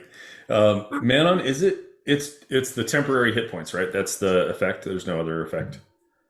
Yeah, just Okay. temper, All right. right? Woo. Yeah, I think so. Just making sure. Okay, so Manon, following your command, Draco Crystallum spreads its wings and bunches its legs underneath itself and launches itself into the darkness. Your dark vision, remember, only allows you to see in shades of gray. There are the twinkling lights in the Underdark that are sort of more or less unexplained, that sometimes flash in your vision nearby, sometimes far away, but they do provide you with a sense of what is up and what is down, right? So the water beneath you is just a black sheet of reflective darkness. Above you, there are these occasional flickers of light that are unexplained. And with Hoots leading the way, the dragon following close behind, keeping him well within distance and vision, you begin to travel due north. Kitty, you have the Marauders map kind of unrolled and tucked. You're in behind Manon, right? So Manon is sort of in the front seat, right behind the dragon's neck, with Beobar kind of grabbing the dragon's horns, and he's excited. And Manon's got him like protected in that space. And you're like, the wind is whipping by, and this little wisps of smoke coming off the dragon, this misty kind of cool white mist hits you in the face once in a while, but you're using your dark vision, and occasionally you have to like use a light to see. So you're under your cloak, right, with a light that Manon has given you, trying to see what the map says. The closer you get to Torgal, the more you can recognize that it's blurry, but you see that you're on track, and you realize that without the Marauders map, it would have been very difficult to find, because you're essentially just launching yourself into darkness without a waypoint. So the map itself is the thing that allows you to succeed. And with the map as your guide, you keep kind of telling Manon, left, go left, and then you'll fly for a bit, and then you'll adjust back right. Occasionally, you hear the fluttering of wings in the distance, and once or twice, you realize the ceiling actually gets lower, and you have to like duck down and get maybe 50 feet above the water, and you avoid smacking into the ceiling. And in a couple of places, you actually fly around like clumps of webs on the ceiling with strands flying, hanging down. But you're able to avoid that to some extent, because on the map, once again, you can see giant spiders, and so you avoid them. But you come to Torgal, as its location is not unclear, just what might be there is unclear in this blurred space. Everybody roll a perception check. Okay, Hoots. As you're flying just a little bit ahead, and you guys are you're not exactly, shouting to each other, but you're communicating as well as you can, like left, right, and you're more or less coming on it. You start to sense that the neck of the bottle is coming down as you're heading due directly towards Torgal, and you're sort of getting lower and lower in response to the ceiling coming down, and you're trying not to fly right next to the ceiling. You're coming down and down, but then as you see the ceiling in the cave is getting narrower and narrower toward the water, it's still pretty wide along the shoreline, and it's just webs. It's just webs left and right. And directly in front of you, you see a couple of tiny, very, very dim twinkling lights that guide you in a bit like a lighthouse. And then you sort of stop, and you start just sort of hovering, maybe 100 feet out. And then you approach much more slowly. The dragon sort of struggling to go as slowly as you can go, sort of flapping its wings. It even has to circle around back behind you a couple of times. But again, it's narrowing down, and you see the remnants and what appears to be like where the webs kind of funnel down and stop on what appears to be a dock, like out into the water. And let me put you on the map. You will have to attempt to land on the dock. You just don't see anywhere else that you can go. Okay, so the dock sort of juts outward, and like I said, there's webs all along the shoreline, sort of being, sort of half in and half out of the water. but the dock is somewhat, it's not really covered in webs. I wonder why. But there's people sprung up in it. Okay, now that we're on the dock, we're taking all the potions. Okay, you haven't landed on the dock yet. You're sort I of was say we're not on the hovering- dock yet. You're hovering outward a ways. So, well, Hoots can land. Do we do athletic checks to jump down off the dragon onto the dock? You can, yeah. But Hoots can go first if you like. Yeah, Yeah. Well, Hoots I don't know if Hoots wants should to. be easy. Hoots I'll- already. yeah, I'll use this opportunity to kind of look back to the group that's on the dragon, and I want to say understanding at this point, because of our travel, instead of like shouting that like directions, I've given clicks or nods to kind of indicate that I'm gonna gesture the hold, and I'm gonna dive in to get like a sentry point, to get a closer inspection without landing. So I'm gonna go past the dock and actually into this area. If I can grab my duder.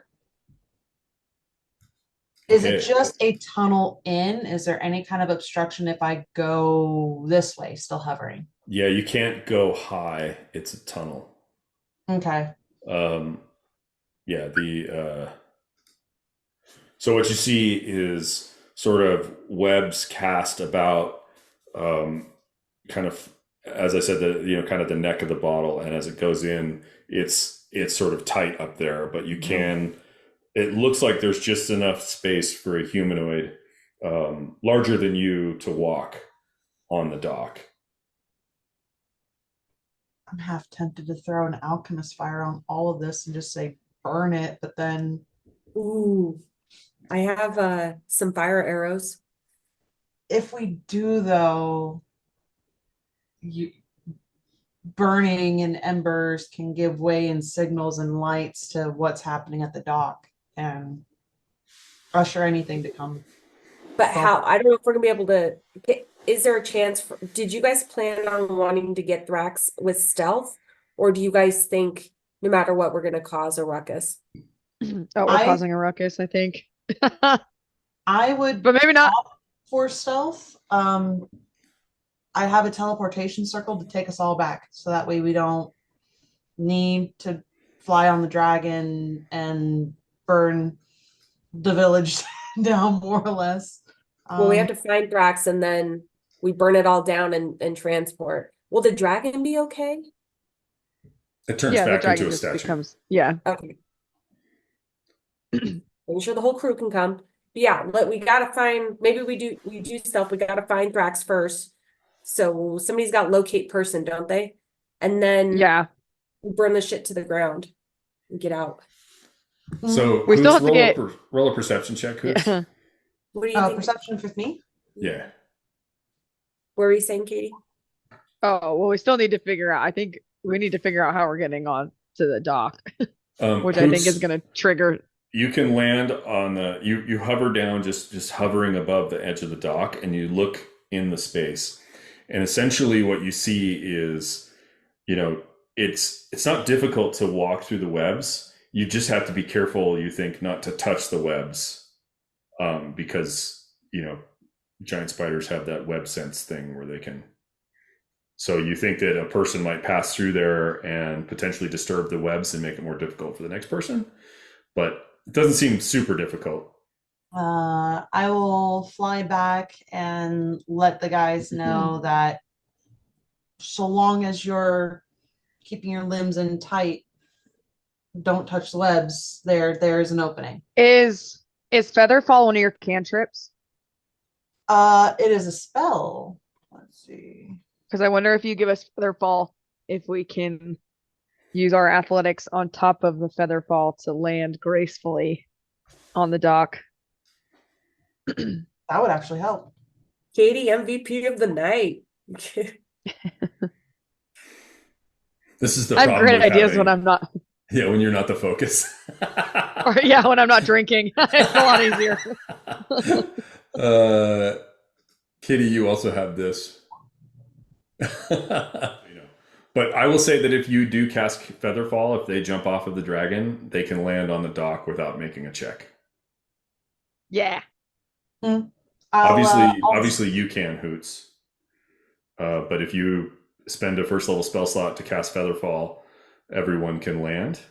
And then man on the dragon, that leaves the dragon kind of flapping out there, kind of. You could potentially say the command word and have it fall into your hand. You try to do that anyway. Or when she casts it, Featherfall, I'll just say the command and grab it as I'm going down. Brilliant. Okay, done. Okay. Same thing. So I'll send the spell. okay, mark off a first level spell, and Phew. the four of you drop onto the dock one by one.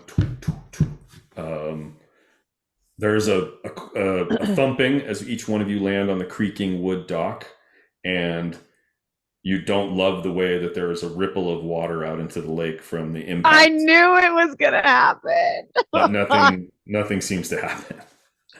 Okay. Yet. How would you like to proceed? Down, Hoots, I'm going to move you back here, and we're all just sort of crowded around on the edge of the dock. So here's how this is mechanically going to work. You're going to make a dexterity check. Whoever goes first only has to beat a 9. If you, I'm assuming you're putting rogue's powder on and oil slipperiness and antitoxin. Yeah. Yes. Anything else? Do we need disguises? There's not supposed to be anybody Yes. here. There's not supposed to be a village, but Okay. Never mind then. We should be good. okay. So Okay. Hoots, So are I'm you taking an antitoxin. okay? I'm taking an antitoxin too. So I'm taking one of my thing. All right. One. And so I'm giving 4 doses of oil slipperiness. Yeah. So we're down to 3 left. And All right. Hoots, as the oil touches your body, because Kitty is administering it to you, it seems to work.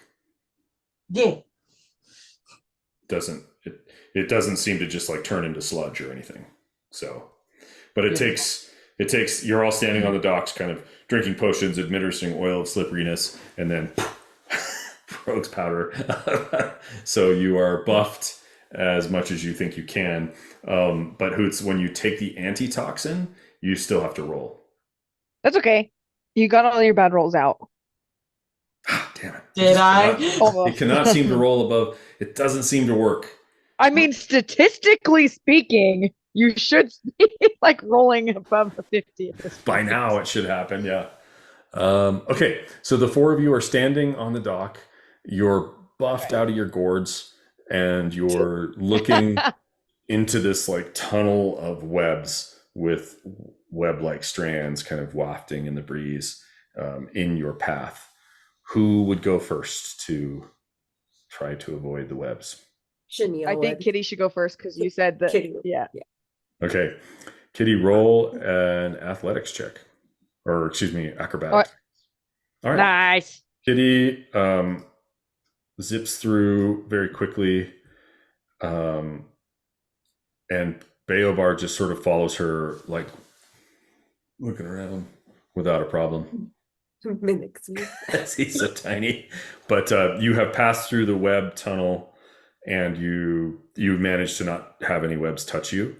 You also can roll a survival check if you like. Okay. You do notice that there are like the webs have been here for a long time and they decay after a while. So there's like this kind of like silky powder all over everything.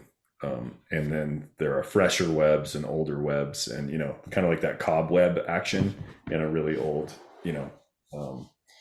disheveled, uncared for house. So, but as you get off of the dock onto the ground, you notice there's like a small little pond right in front of you, and then there's this kind of this open area and 2 domiciles up ahead with, like I said, very, very dim porch lights.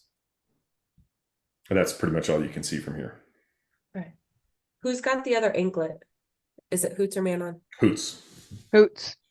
Okay, Hoots. I'm going to send a message to Hoots, Okay. and I have to write it in, right? Because it's a certain amount of words per day. Yeah, 25 per day. 25. Wait, didn't you say only the first person had to do the check and then we'd all be good if they rolled higher than a 9? No, everybody You has do to. It just doesn't get harder. Ah, Oh. So who's going next? No! Wait, Hoots, you go, because I don't want to leave you out here alone. okay. Acrobatics was it? Yeah, and Hoots, you're a small creature, so you have advantage. Yeah. What if I crawl on my hands and knees? Okay, Hoots, you see Hoots just kind of tuck his wings in as tight as he can get them, and he kind of hobbles left and right down the path, but maybe one of the webs you feel like a tingling, a tickling on your shoulder, and the oil of slipperiness, it just slides off without impeding you, and you are now standing next to Kitty. Kitty, you were about to send a message to Hoots, and then he's poof right next to you. perfect. Okay. I look to Hoots and I say, 2 houses up ahead. Do you want to fly ahead to investigate?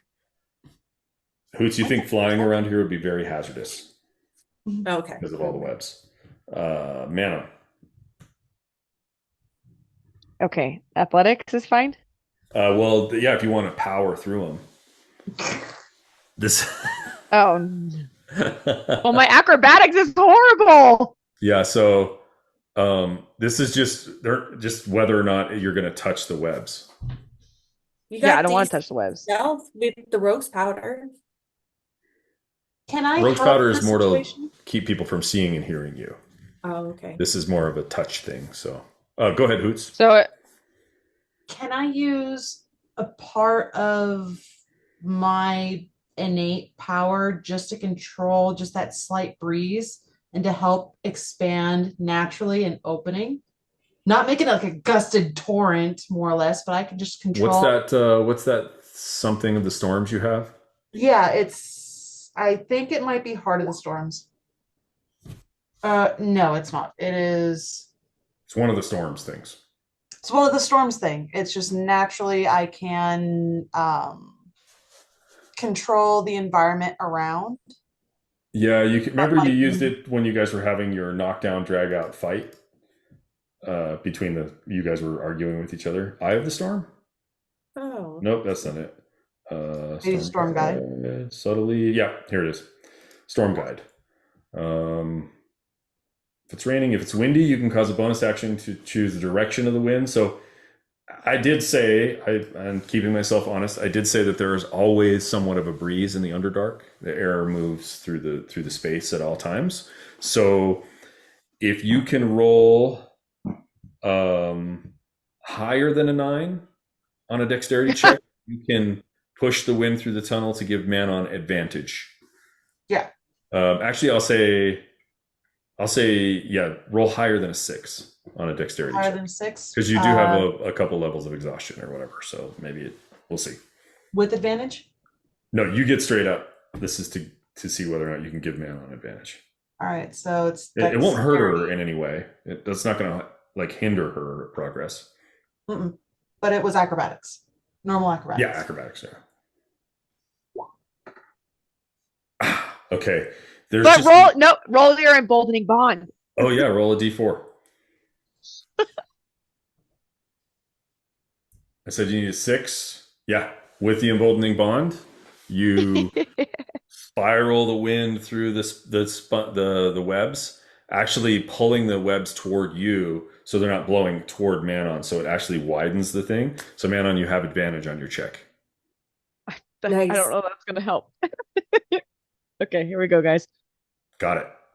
That works. Okay. 13. Okay, Yeah, Manon, I needed it. You feel like the webs kind of flutter, and no matter how small you kind of crouch down, you feel like they're still touching you, but you come through the space, and you are now next to your companions, where the webs are not quite so hindering, and you start to.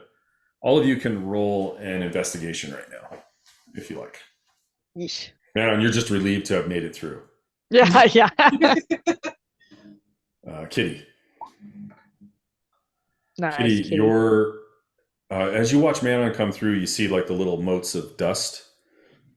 As I said, there's like decayed web everywhere, and it's like this powder. But you start to realize there are footprints all over the place, and like some of the footprints appear to go down to the dock and back, and then there's footprints leading from this little area where you realize that looks like a pond that's stocked with fish, and then they obviously lead back to the quarters, back to the buildings. So what would you like to do? We should look at the map, and maybe Yeah. Kitty should take her disguise thing so she doesn't look like a tabaxi. And we need Bayobar to not look like a tabaxi. Okay. Do we have disguise Um, potions, or do I have to use a spell? You can use, can you write down that you guys have 4 more potions? So you can use 2 potions or your spell. Perfect. Let me write that down right now. Okay. So you go back to Spell. looking like a drow, and Bayobar goes back to his gnome disguise. Which leaves us with 2 potions left then, right? I mean, he's not happy about Aw. it. Okay. Yeah. You are now disguised. Let me put that on the note of all the stuff you have. Kitty and Bayobar disguised. Okay. What was the second thing, Katie? The map. The map. Take out the map, and we're gonna see. I mean, do I want to try to look for Thrax? Would he show up? No, we'll do locate object. Or we can look for, but I just want to make sure there's nobody in the area because we need to start getting to Thrax. Okay. Yeah. So We're what spending a lot of time here. What you see is in this area nearby, there is, so normally like the Marauders map, you would see like a dot on the map that would indicate a person. And you see a very blurry dot on the map here. See where I'm pinging? Yeah. Inside that building. And if you widen out, and you can kind of see a path this way, sort of to the northwest between the webs. And along that path leading into the forest, about 5 miles away, you can see Driders and spiders, and amongst those names is Thrax. Right. So we got to make it Off of this map. Yeah. Yeah. So what would you like to do? Let's Yeah. just start going up that way. Yep. Yeah, because that blurry thing on the map is some sort of magical entity that's causing some sort of distortion, in my opinion. Like if I was to interpret Yeah. that Like it doesn't. map, want to be that's like a found. strong interference saying, I'm Yeah. As you approach the sort of central area Son of a. between the 2 houses, the door to that cabin to the right kind of creaks open, and a small figure, a gnome, walks to the archway, to the entryway, and kind of looks at you all. She appears to be very aged and weathered. Her clothes are tattered and wrinkled. She leans on a staff. Her hair is like this giant black bouffant like style, with like these strange, spikes on her head, and she's sort of, her nose is really, really long, and her eyes are kind of milky blue. Who's that? Who goes there? Bayobar, you're up. just lost. He does one of those, whoo, and starts walking that way.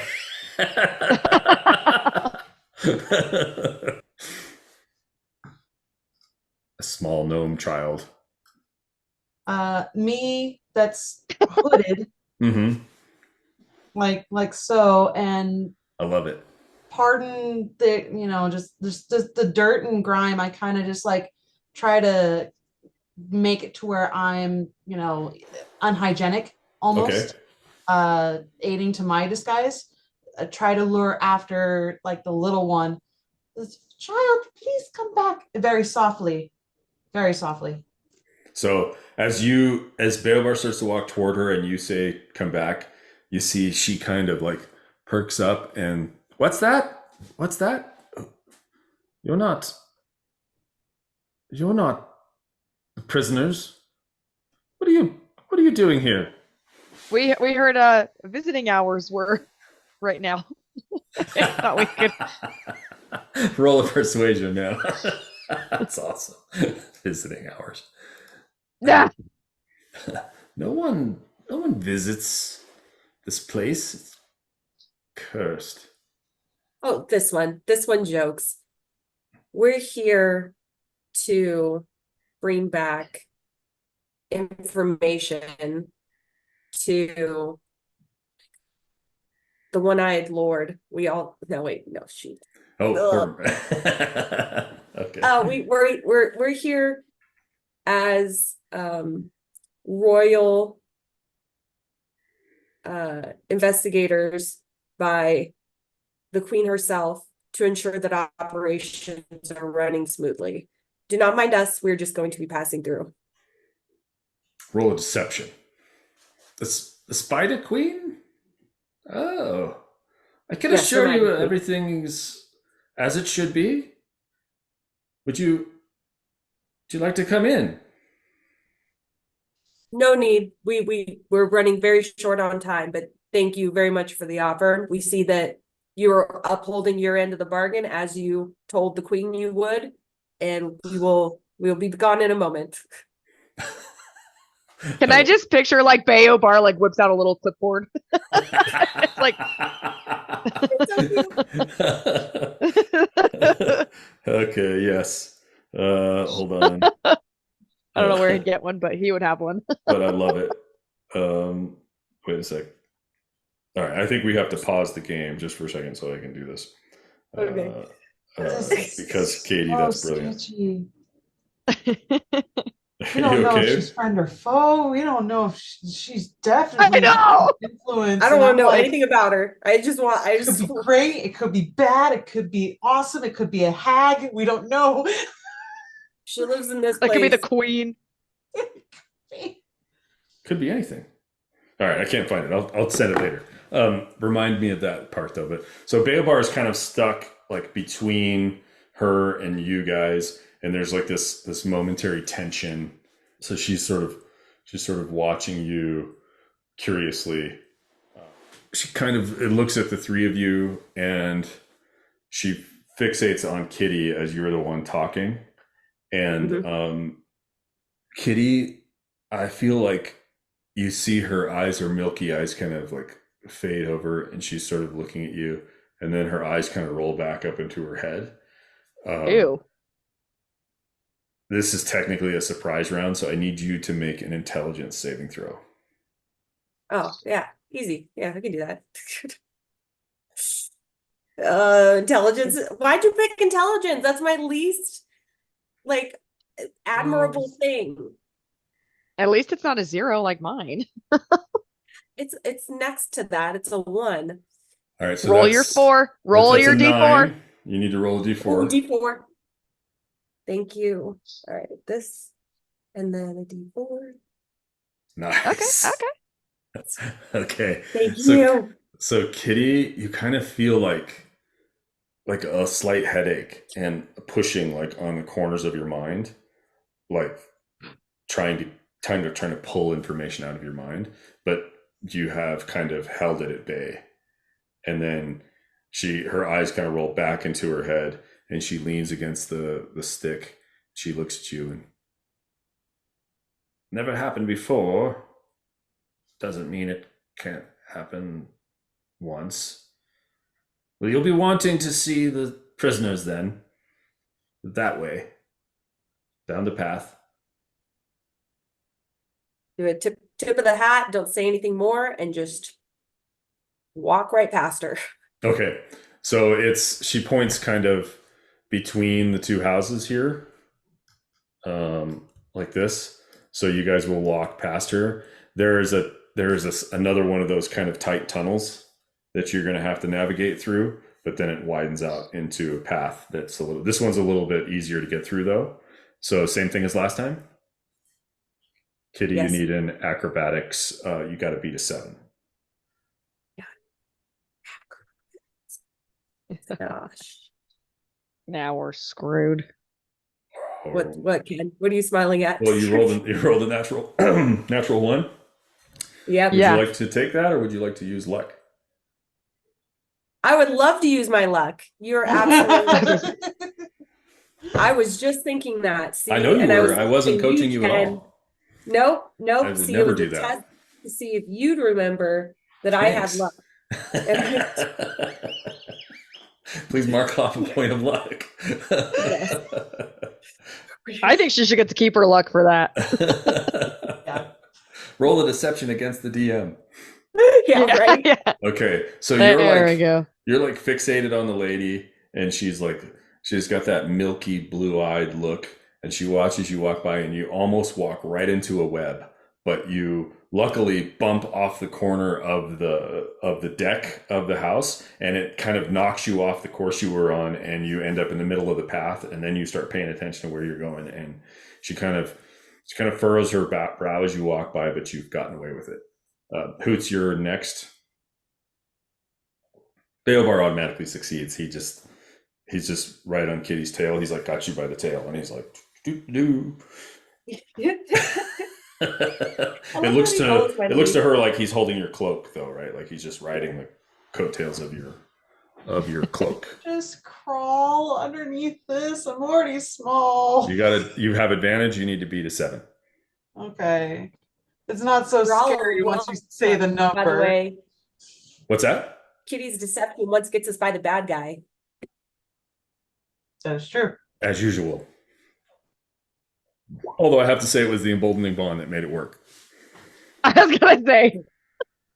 Okay, Hoots, Yeah, there you go. you managed to just duck your way through. And would you like to try the same trick with Manon? Yes, I Okay. would like to help. Okay, so you just try to subtly manipulate the wind.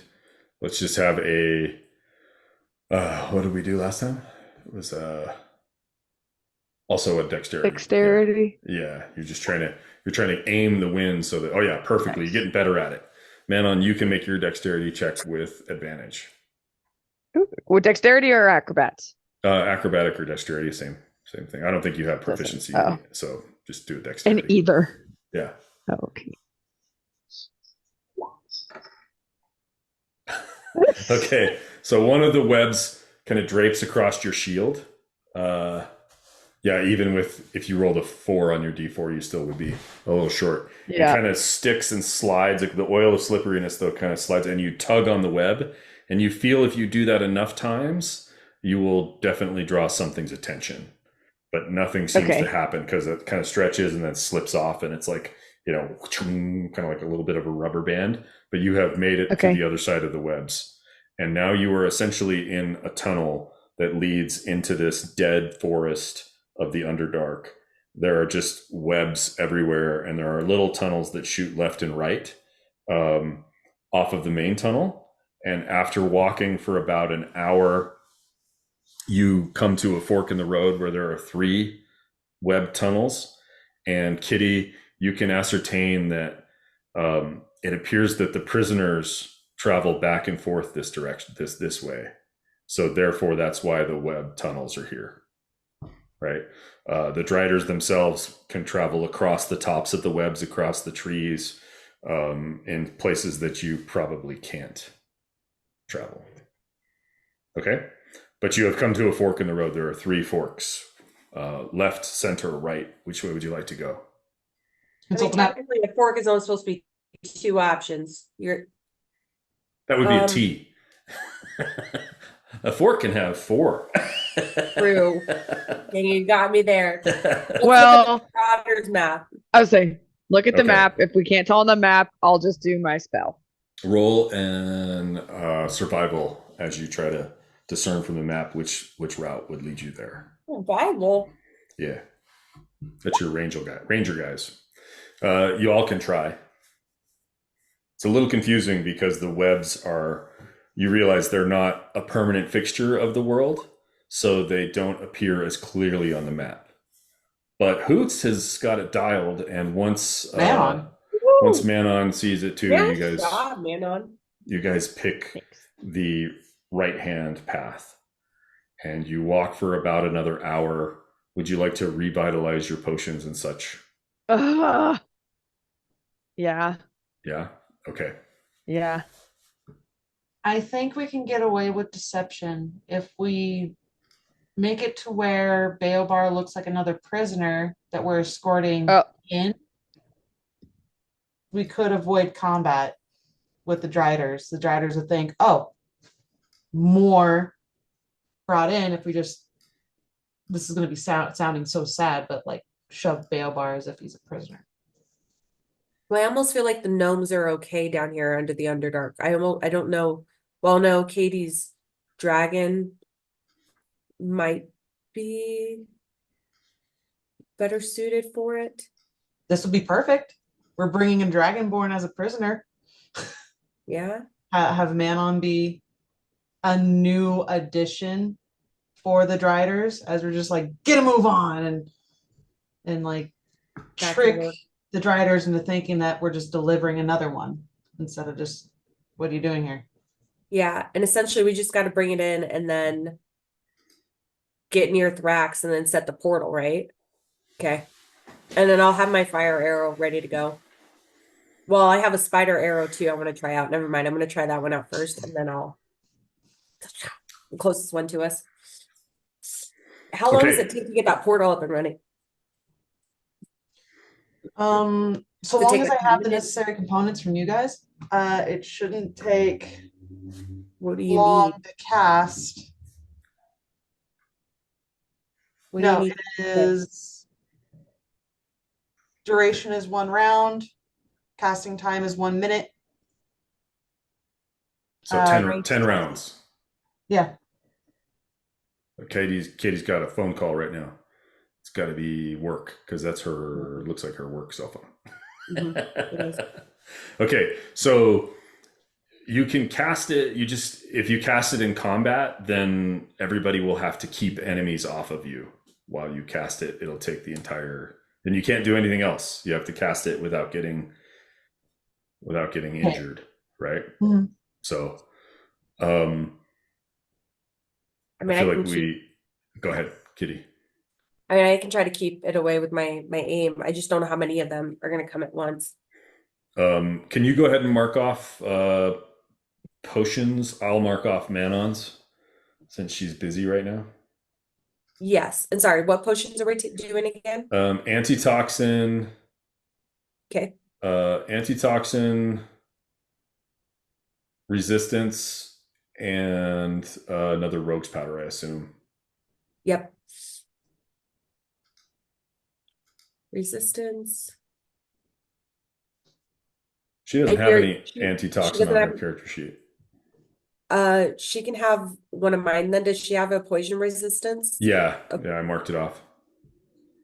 Oh wait, there's Okay, antitoxin. so then I'll They're mark- just not in the same Okay. place, so that's hard to track. Okay. Got it. Hoots, are you going to try again? It didn't. One of them worked last time. And what about an oil of slipperiness? Do we need that again? That lasts for 8 hours, so Perfect, you're good. okay. I'm gonna Okay. dig rid of Sorry, those. what did I miss? You guys have kind of gotten closer to the, and the map is telling you that you're nearby.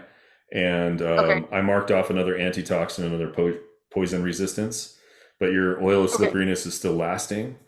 And we're trying Okay. to decide if Hoots is going to try to take any potions or not. Is he resistant to poison damage No. or Hoots? with the wand? No. Yeah. What Hoots was has I thought the disadvantage wand- on saving throws versus poison. He's immune to Oh, thunder and lightning, shoot. but it came with a cost. Yeah. Okay. I think Yeah. he needs to at least try because if he has disadvantage on poison. So poison resistance, who's got an extra one? Oh. Well, maybe You just guys say bought I a don't- lot. yeah. I don't know who. I have an extra poison resistance. Okay, mark it off. And Okay. Hoots, you know what to do. It works. Hey. There it is. You now don't have you have disadvantage on your saving throws, but you have resistance to poison damage. That's not So immunity. you're even. Yeah, so Not immunity. not immunity, but at least I'm going to mark that in the thing. So Hoots, potion, poison resistance. worked. Okay. All right. So you guys are closing in, and in a couple of locations you have found where clearly there has been digging in the ground and like pockets of truffles. It doesn't take a genius to figure out that this is where they've been forced to dig up these delicacies of the Underdark. So you can see where the slaves have been forced to work. And you were once told that, the Driders view this work as beneath them. But the webs lead into this clearing up ahead, and you see a group of individuals in that area. You see goblins, bugbear, some dark dwarves, and they appear to be working. And Thrax's name is in there too somewhere. And you see at least 6 Driders, 6 giant spiders, but they are spread out. They're kind of moving in and out. They're not staying still. So that is sort of what you're coming into as you enter into this next location. Here's an idea. If we do get any of the mushrooms, we were told we'd get 1,000 gold pieces per pound. What if I act, since I'm like the Drider of the group, what if I act like all 3 of you are prisoners, and as you guys go in, you disperse to start digging, but you're also looking to try to find Thrax as you're also digging for mushrooms. I like that. It's using the cover. It's not, ta-da, here we are, wreaking havoc, having all of mayhem pile onto us with our exhaustion. It's a way for us to gain truffles, which is for currency, and it's also a clever way to find Thrax and to actually have like me go about creating the circle, so that way you guys can just go whoop, right in. Perfect. I like that idea. Katie, what do you think? I'm down. Works for Cool. me. Let's do it. Okay, that's the plan. Yes. Ken's like, final answer. I want to add on potentially rope or items to aid with our disguise, make it more believable, like we're, our hands are bound and we're being brought in, and Katie's kicking us left and right into the pit. Okay, so who is the slave master and who is the I'm the slave the prisoners? master. Okay, so Kitty is disguised as a drow, and you're going to have these other folks pretend to be your prisoners. Is that right? Okay. Yes. All right. So you're going to end up doing the talking, such as it is. Yep. Okay. Here we go. Moving on to the next map. Ready? Yep. God, No. so scared. Oh God. Oh. All right.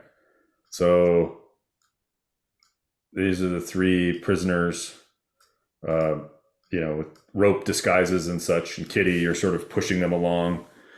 And as you come into this clearing, you're trying to like move between looking at the map and looking at the area in front of you.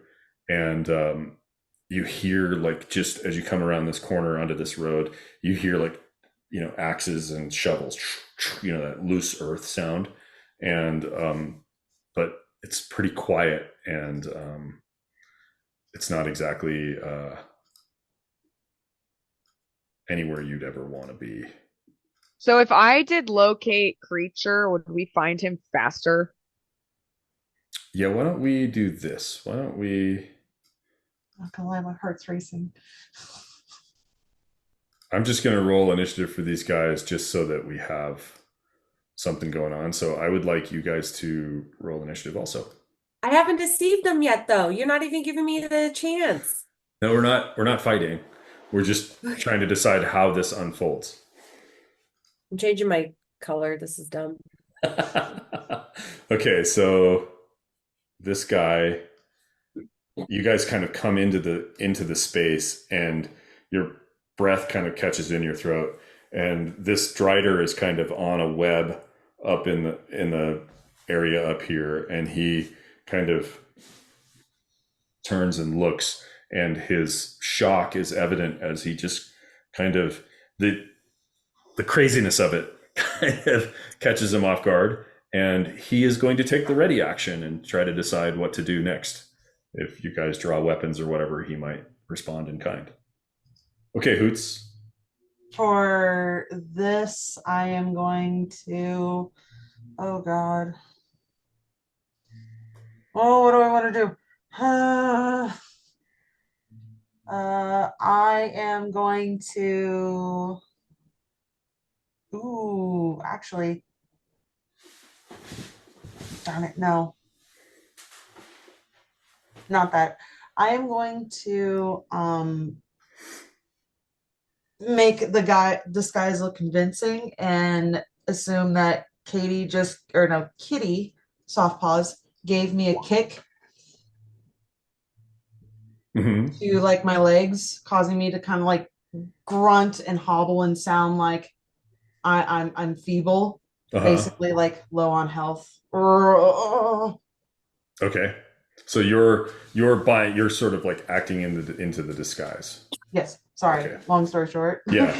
All right. So Beobar kind of sees what's going on. You see him kind of dart forward and stop there, and he casts Charm Monster on the Drider. Okay. Nice. Good job. The Drider has to make a saving throw. It is I believe it's Wisdom. Wisdom saving throw versus Beobar's 16. Sleepy love. No! Bless it.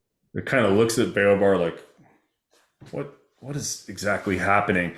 It's so outside of the realm of like normal that the Drider is not reacting in any particular way. Okay.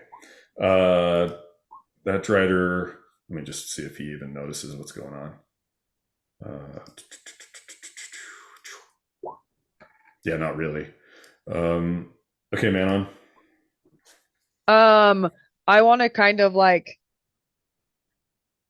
pretend like I'm helping Hoots up, Okay.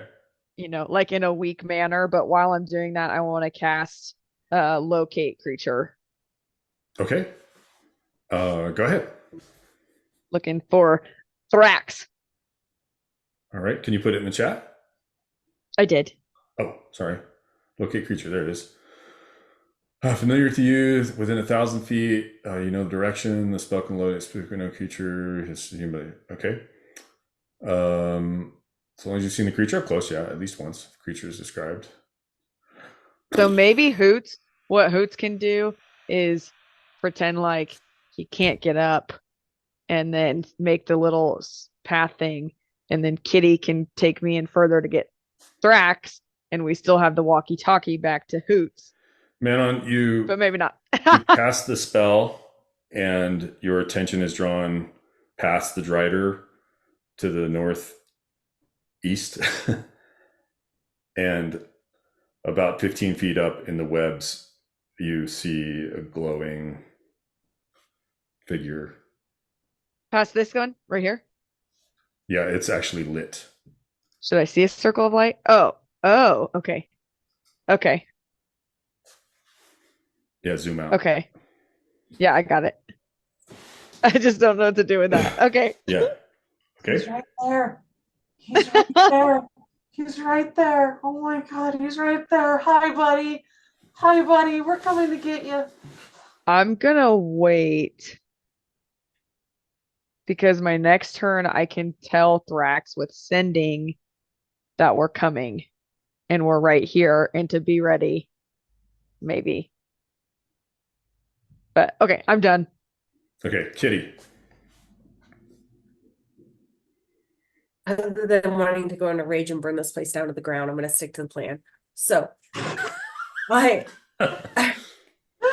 look over in Manon's direction and I give a quick boot to the butt, and I said, "Get over there, start digging." And I point her a little bit further to the right than where Bayobar is, but more south. Like here, let me just ping if I can. Okay. Like here, to start digging. And All right. then I shout at Hoots to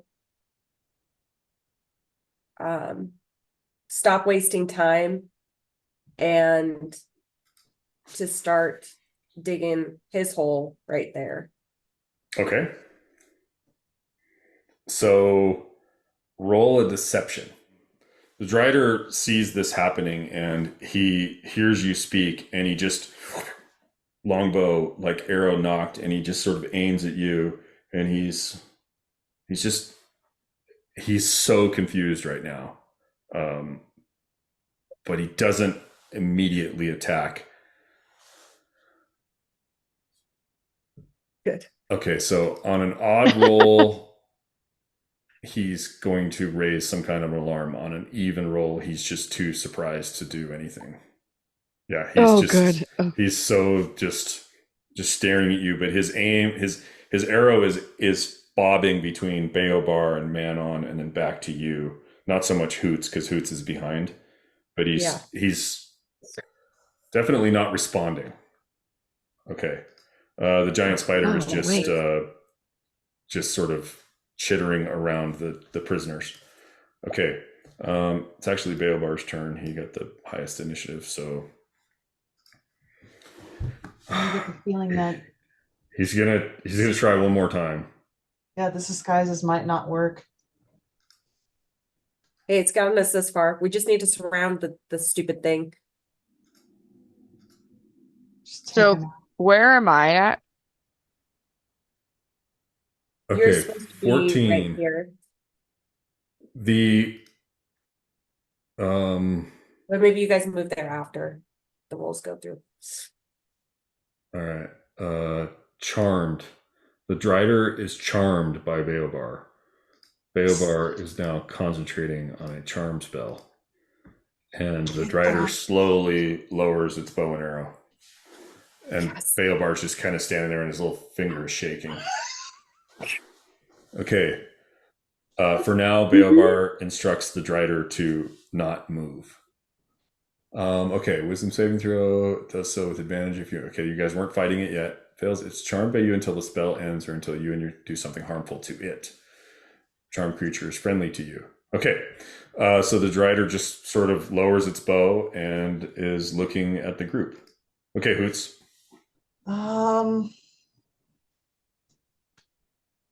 I am going to be ballsy here, and I'm going to take this opportunity to silently flight over to Thrax and that web. I'm going to use, with the rogue's powder and everything, make my way Okay. on fleeted silent feathers. Okay, so you can move 30 feet and roll a straight up stealth check with plus 10. That spider web without hurting him. Okay, Hoots, you're basically the charm spider doesn't see you as you fly that direction, and you're avoiding the webs that are sort of scattered about this place. Okay. This Drider, I feel like we need to do a perception check for the rest of you. Oh, no, right just at the out of limit reach. of its vision, so he is going to need this round. He's going to need a 20. Damn these guys, bastards! He is aware that someone else is here, so he is going to knock an arrow and move 30 feet this direction. So he's just coming to investigate a little bit. Okay, Manon. Okay. I am going to move 30 feet. Okay. So I think that's pretty much right by, yeah. Yeah. And then I am going to use sending to send Thrax a message. And it's gonna say, "Are you stuck in a web? If not, start digging towards the entrance. We are coming. Short answer only. Okay, roll percentiles. D100, please. Madeline, what you mean? I'm fishing. Oh, No, we're not. We're not even gonna start that again. We're here to get them. Okay. Dead body or not, we're going after him. So just everyone shush. Katie, your face. I thought your internet froze for a second there. Okay. no, buddy. No, it's not. Okay. Is that your turn? I think that's your turn. Yeah. Kitty, you realize that the Drider that's closest to you has sort of like just its bow and arrows came down, and you see Baobar's kind of pointing at it, and so you kind of grasp that it's charmed, but you also hear a chittering to the northwest, and you think maybe you're starting to draw attention from up there as well. Yeah, I am going to move to about here near my friends, but kind of like in between Baobar and this giant spider. Mm-hmm. And I'm going to take the ready action with one of my spider arrows. The Drider arrow of Drider slaying. Yes. Yeah. Okay. Better be. Yeah. We'll find out. Giant spider. You guys still haven't really started a ruckus yet, so it's not really. It's just guarding the prisoners. Okay. Baobar is going to command that Drider to tell that Drider that everything's under control. Yes. So he kind of has it move over here, and then it shouts something in Undercommon you can't really understand. So what I would like someone in your group to do is to roll a deception check with advantage. I have a I'm not proficient in, or actually I'm proficient in deception. I have that +9. Okay, well, this is the Drider deceiving the other Drider, so just roll 2 straight up d20s. Good job. Yeah. So 2 straight up d20s. Yeah, so there's oh jeez. Oof. No. Or 16. Okay. Yes. All right, so he has a +1, so you got a 17. So here goes the bad guy. He got a 10. So he kind of shouts something back, and their language is really kind of hissing and quiet, but there's a bit of a discussion going on right now. You can't quite make out what it's about. Okay, Hoots. All right. I am going to continue on my happy owl way and keep going very silently, not to trip up anything, being cautious of my step, rogue's powder. Okay. So you can essentially move another 30 feet, and I feel like, unless you want to dash. I feel confident in the dash. I want to get there as soon as possible. Okay. So that takes you to here.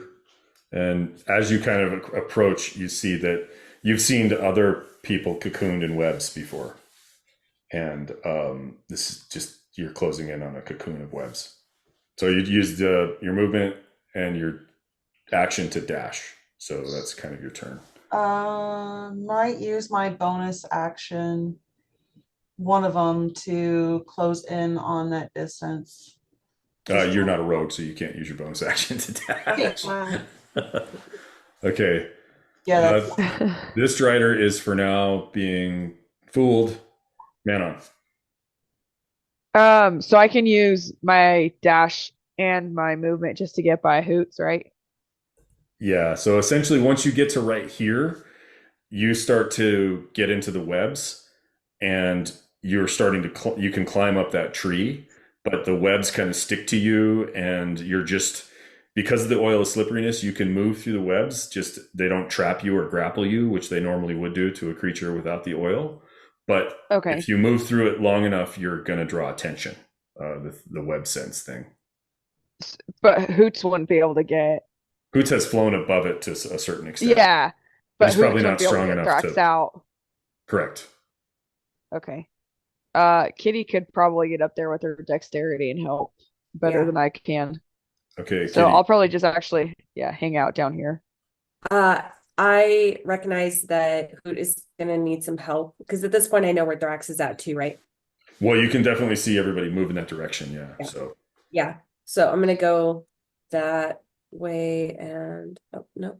yeah, so you can use feline agility, movement, Yeah. bonus action, so you can get there. But you're gonna have to make a dexterity check to not disturb the webs, but you can make it to him. I can do that then. I'm gonna go straight here and I'll do a dexterity check. Okay, so do an acrobatics. This is a little harder Hoots than can. because you're not meant to go this way. Roll the d4. All right, so you manage to, with the oil of slipperiness, the webs are not holding you back. You scramble up the tree. Off of a limb of the tree, there is a cocoon hanging down, and you can see just through the webs, you recognize Thrax's armor. I get extremely excited. My heart is racing, and the next chance I get, I'm taking one of my daggers and I'm gonna start like trying to get through the web. Okay. But I'm wondering, so should we have Hoots? Can you open a portal up there by him so that we're ready to go in it as soon as we cut him free? The teleportation circle needs to be on the ground. I can't have it like Okay. Thrax is currently suspended. If to my knowledge, he is suspended. Yes. So as soon as he's cut, he's gonna fall into more webs. So we need to be able to like catch him somehow. That's gonna be the next big thing. Can I put oil of slipperiness on him? That's a good question. Okay, so Because then imagine she could just undo him that way. so basically a cocoon with a tether to the branch, and if you were to cut the tether, then he would fall. You can't really. It would take several minutes to get him completely free of the cocoon. So Yeah. the oil doesn't really help him because he's completely cocooned. I guess you could. It's the same effect though. So if you were to like cut the webs and then try to spread the oil, then he would slip out and still fall to the ground, right? True. We're probably better off just trying to snap the top of the cocoon so he drops and then push him to the portal as quickly as possible. We do Okay. have a So potion that's the- of unbridled strength. Like someone can instead pull on Oh, a single cocoon up to that branch if they were strong enough. The unbridled strength. what's the stone Yeah. giant thing you have too? Yeah. Yeah. When you drink this potion, the strength score changes to 23 for 1 hour. The potion has no effect on you if your strength is equal or greater to than that score. The potion's transparent liquid floating, blah, blah, blah. So You got to drink the fingernail. You gotta okay, drink you the gotta drink toenail. so why don't I give that to Manon? No, because you're already there. Or do I need Well, to take it? I'm already there? Yeah. Okay. Yeah, I she'd think have to you climb should up the take. tree. So, Hoots, you need to come down and get the portal going, Yeah. Yeah. And and then you should be able to just take Thrax down to us from there, right? I would think. okay. Yeah. I'll take that as soon as it's my next turn. Okay. All right. So, who's gonna keep rolling this deception check for the Drider? So it's just 2d20, with advantage at this stage. I'll do it this time. Okay. Yeah. I got the one last time. We're not doing that. 2d20. Okay. So a 4 or 17. So we'll Yeah. take Why the 17 do is my thing? an Isn't it 18. supposed to do the 2? No, you're not. The Drider's not exhausted, right? Oh. You roll I 2 thought- for advantage, Chanel. Yeah, the advantage only works when you roll off your character sheet. Yeah. Okay. For now, this other Drider is being placated, but he is moving closer. I was thinking about a potential but I'm not gonna risk it. I had a cantrip, but I'm gonna go ahead and get the teleportation circle prepared, and Yeah. I'm gonna do it. Where does the webs extend? If I were to move, right now I'm in a good enough location to where Kitty can come meet me, and so can Manon. Or does Manon need to require to like climb up to where I'm at? You have flown, you're up a little bit, so you're going to have to do a 10-foot area on the ground. So it's going to have to be away from the webs and a little bit of a clearing. So we'll say, for the sake of argument, that that for the sake of your benefit, that the casting time of 1 minute includes clearing the space so you can draw the sigils, right? So you can use your movement to fly down right to the base of that tree and just start clearing and start casting the spell. Once you take the action, you're committed, and you need 10 rounds to Okay. complete it. Oh gosh, we should have 10 started that a long rounds time to ago. complete it. Yeah, it's 1 minute. So each round is 6 seconds. So that's 10 rounds. 10 rounds just trying to charm this guy and go on that's a long time, guys. And then we're also drawing more attention. The more I that don't think we have a I'm gonna- choice, though. I mean, choice is to pack it up and run. But how are we going to get back across the lake? Oh, I can draw the sigil right in front of like that weird lady's house. Yeah, but if we're being chased, it would still be 10 rounds. That would be. let's do it. All right. I will. We're here. Nobody said it was a great plan, but it is a plan. So this- Kitty, how long? What actions would it take for you to get Thrax down? I have to take the potion and then bonus cut the action? cord at the top. Bonus action. So bonus action to take the potion. I'd say an interaction to cut the thing, and then a strength check as your action to keep him from falling into the webs. And then Okay. you'll have to carry him down. So that's So kind that'd of be at least 2 rounds. Yeah. Okay. Well, Okay. it's going to take her at least 2 rounds to get him down safely. Yeah.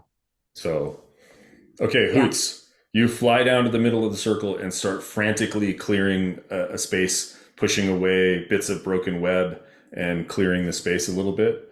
Are now 9 turns left to create the teleportation circle.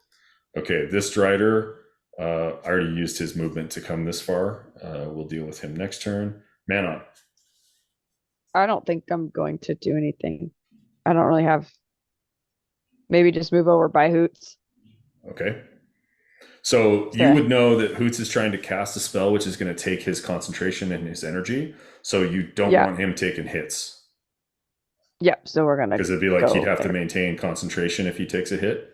So if you're going to go Okay. kind of guard him. Okay. Like, Kitty. please. Please. Okay, Kitty, come on. Well, I don't think Kitty should do anything because I guarantee that when she goes to cut him, it's going to trigger a ton of Driders. So that should be the last 2 before the portals open. Should be Kitty, Okay. I think. So you're But going to. Somebody else may see something different, but I think we should just lay low for now. And just wait. Yeah. Okay. Yeah. Just All in right. case I falter. So you get the potion out and ready, and you're kind of looking around. And for now, it seems to be in this little bit of this weird stalemate situation. The giant spider, and again, you keep hearing these guys are digging. The giant spider is just sort of like under the control of the Driders, and it's not doing much. It's just watching the prisoners. Go back to Baobar. All right. So each turn, we don't want me to roll a 1, right? Okay. And each turn, that's going to be a smaller dice. Okay. Oh, This jeez. Drider.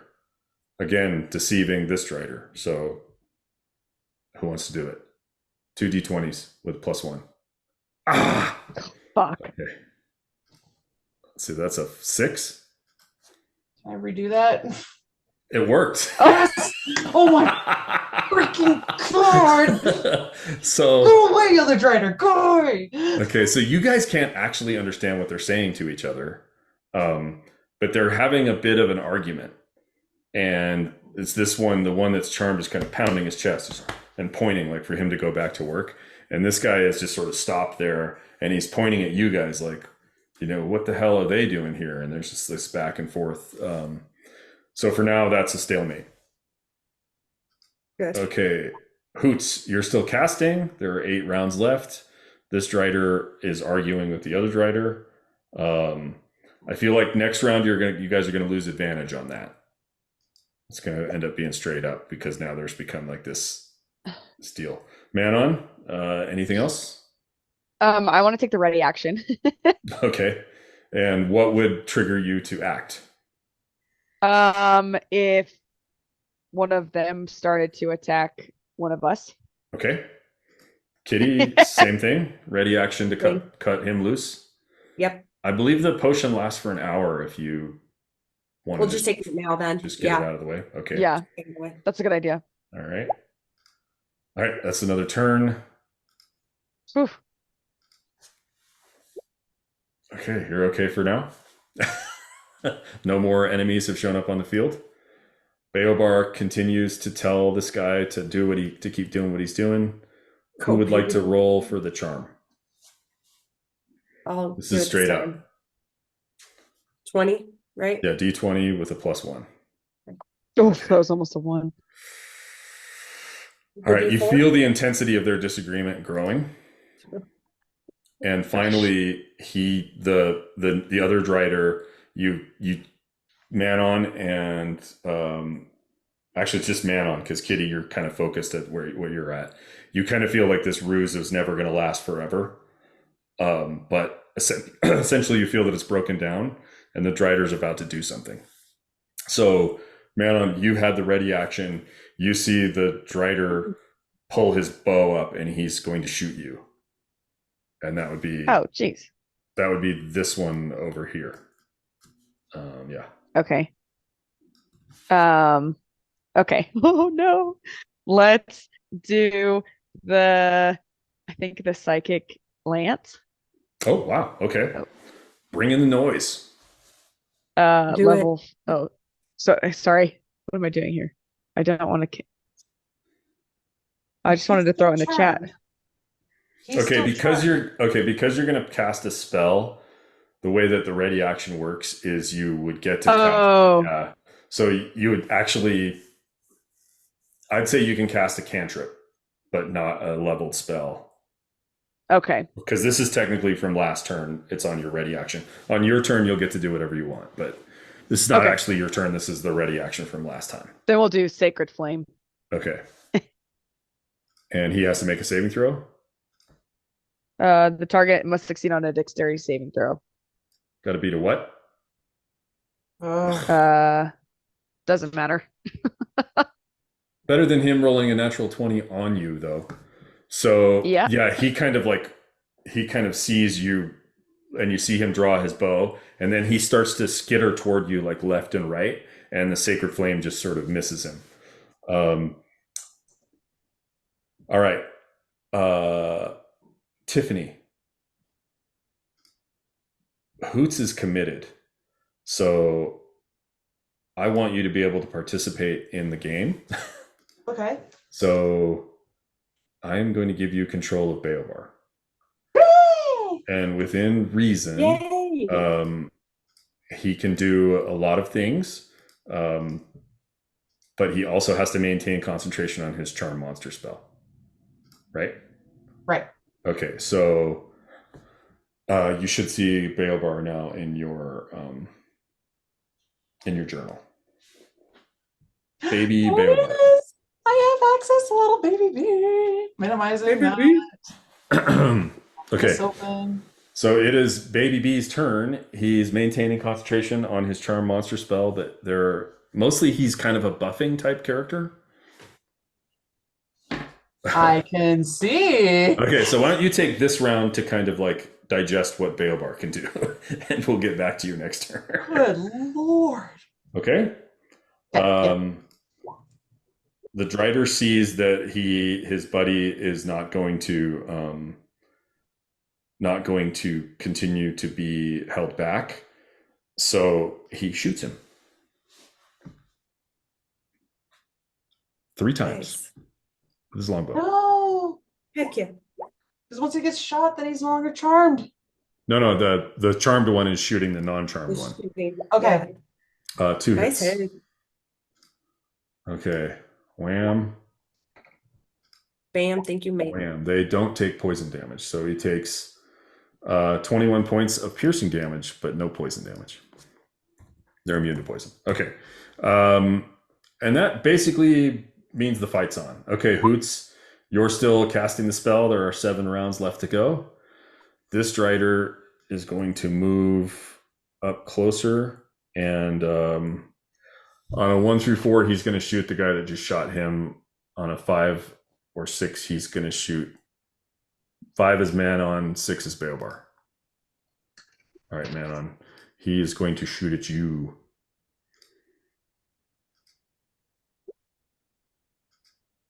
Gosh. How many times? 3 times. Why 3? Because these guys are super dangerous. Okay. Is there anything you can do? Yeah, I have my gift of the metallic dragon, I think. Okay, so you have a what armor class? 17. Yeah, the best you could do is turn that into a 21, right? I don't know. I'm Those are going to starting read to this. hit. Yeah, if you roll a 4 plus 1 is 5, that'd be 22. So they're both okay. still hits. Okay, you have poison resistance on board. So you're Yep. going to take half damage from the poison. So you take 12 points, so 8 points of piercing, 4 points of poison off the first one, and 6 points of piercing, 5 points of poison off the second one. Even with the poison resistance and toxin? Yeah, so instead of taking 10 points of poison damage, she's taking 5 points of poison damage. Okay. So grand total, you're taking 12 plus 11, 23. Okay. Okay, and you need to make 2 Constitution saving throws, beat a 12, both with advantage because you have antitoxin on board. So 2? Yeah. Fuck. Okay. All right, you are poisoned. Gosh dang it. I know. It's a bummer. You did everything you could to try to stop it. You could use your heroic dice if you want to try to stop yourself from being poisoned. Sure. Okay. Yeah. Roll a d8. So you now need a 3. Okay. You no longer have a d8, but you are also no longer poisoned. Okay. Manon, it's your turn.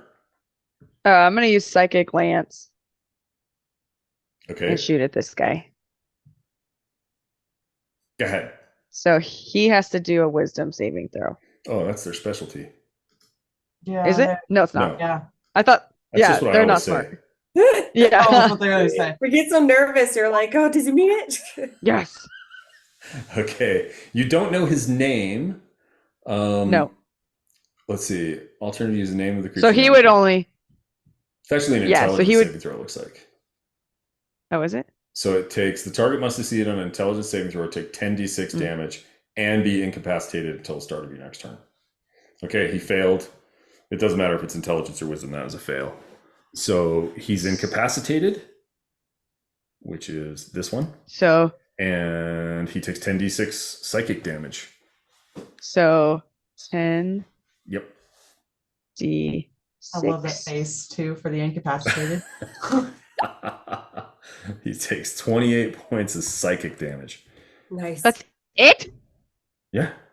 I mean, it's still pretty good. That is not that much. Well, it's the dice, man. What can I say? Was that 10d6? Okay. Yeah, that looks right. Yeah. Okay. I once cast a fireball and did 11 points of damage. That's so sad. Okay. But the big thing with that anyway is that he's incapacitated. He's incapacitated. Okay, Kitty. Kitty, can you reach him? Can you shoot him at all? Yeah, likely. But What do you is- want me to? Oh, we need more time anyway, so I can't. I might as well shoot while I got. Right. Yeah, I think the range on your bow is 120 feet, or no, 300 and something. I don't know.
Okay. Good Hey, news though is that it could have been better. The good news is it's glowing now, and whoever attacks it next has advantage to hit it. Right? Oh, I wonder who that's gonna Yep. be. Go ahead, Kitty. Go. Yeah. Okay. Dim light gathering. All right, Kitty. Oh, so what do I do? Let's see. The distance. I'm pretty sure I do. Stupid. Oh, yeah, I think I do. What kind of arrow are you shooting? I'm shooting my spider arrow. Oh, those Don't are shoot your arrows of spider arrow. Drider slaying, Yeah. not spider slaying. Don't my shoot those Drider- ones. Don't shoot. Oh, this is a normal spider. It's not a Drider. Yeah, it's not a Oh. Drider. Yeah. Then I am going to use one of my magic +3 arrows. Are you? So that is being drawn from the quiver, The quiver, yes. right? Okay. So where the quiver says 20 things, Make it mark 19. make it make it because it's a magic arrow. It takes more things, so Yeah. it's going to mark off 6 things. So you're gonna have 14 left. I thought it was Okay. only 4. That's for the +1 arrow. She's using +3. Oh. So she can only basically fire 3 +3 arrows out of that thing. Okay. Okay. Yep. Okay, so I'm using one of those arrows and I'm gonna shoot at the giant spider, that guy. Sorry. With advantage. With Sneak advantage. attack, the whole thing. All of the stuff. Watch it. The eye roll. Just Good thing you've got the advantage. Mhm. Okay, you don't need to bother rolling damage. It was pretty beat up already. So, okay. You sink the arrow through it, goes in one side and out the other, and then disappears. Okay, so it didn't actually cost you an arrow. All right, that giant spider is dead. You're welcome. Okay, it's the end of it's the start of the next round. All right, again, we don't want to roll ones. You guys are Perfect. unbelievable. Look at that. Perfect. Look at that. Why are you rolling so many? Because that's Don't how roll many, that many. that's how many bad guys are nearby. Oh my Okay. god. That many? Yeah. Okay, so Baobar, what do? You still concentrating on the charmed Drider? Yes, I'm gonna have the oh, we can't even see anywhere near me. I am going to, how far can the Drider move again? About 30 feet. Okay, so it's not like I can usher him to go free the prisoners. I'm gonna have the Drider move 30 feet closer to the group. I am gonna have Your group or the Baobar prisoners? to us. Sorry, not to the other prisoners. Why? but- No, have him go away from us. What if he's not charmed anymore and he starts attacking us? He's charmed until you attack him. He doesn't get Yeah. to try it and a saving throw again until Okay. Yeah. Okay. Never mind. So basically, just another line of defense. We can still pretend like he's overseeing us as prisoners, while Kitty's in the darkness. That's what my intent was. Got it. That's pretty good Got intent. it. So essentially, Hoot or Baobar and the Drider are the same turn. Hoots, you're still working. Yep. 5 rounds to go. At this stage, you have to start marking the sigils for where you're trying to go. So you have to go to a place of power in the Underdark. So is it near Tulross, where Mad Max lives? Yes. Okay. So you're marking the space you're going. Man on. I'm just gonna take the ready action, and if anything comes, Kitty. I'm shooting it. I am taking the ready action to be able to cut Thrax down. Yes. I don't like this. The other in my favor. Okay. Same thing. We're gonna get 6 ones at I- one. Yes, I want Baobar to move at least here, Okay. Yeah. and the Drider right there. Okay. Man on. Same. Same. Well, Manon, if you want to start digging for some mushrooms, so we can. I earn thought back about the it, gold. but no, I'm the line of defense because you're up there playing hide and seek. With Lover Boy. You're right. If I was Yeah. up there, yeah. Oh, KISSING. In a tree. Yes. Oh my god, Katie. you guys.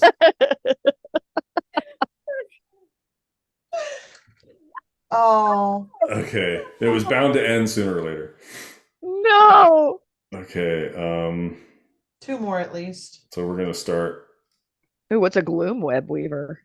That's a big spider. Okay, baby bee, you become aware that the web seems to be moving with some kind of action to the northeast, and you see 2 creatures moving your direction. Oh. Oof.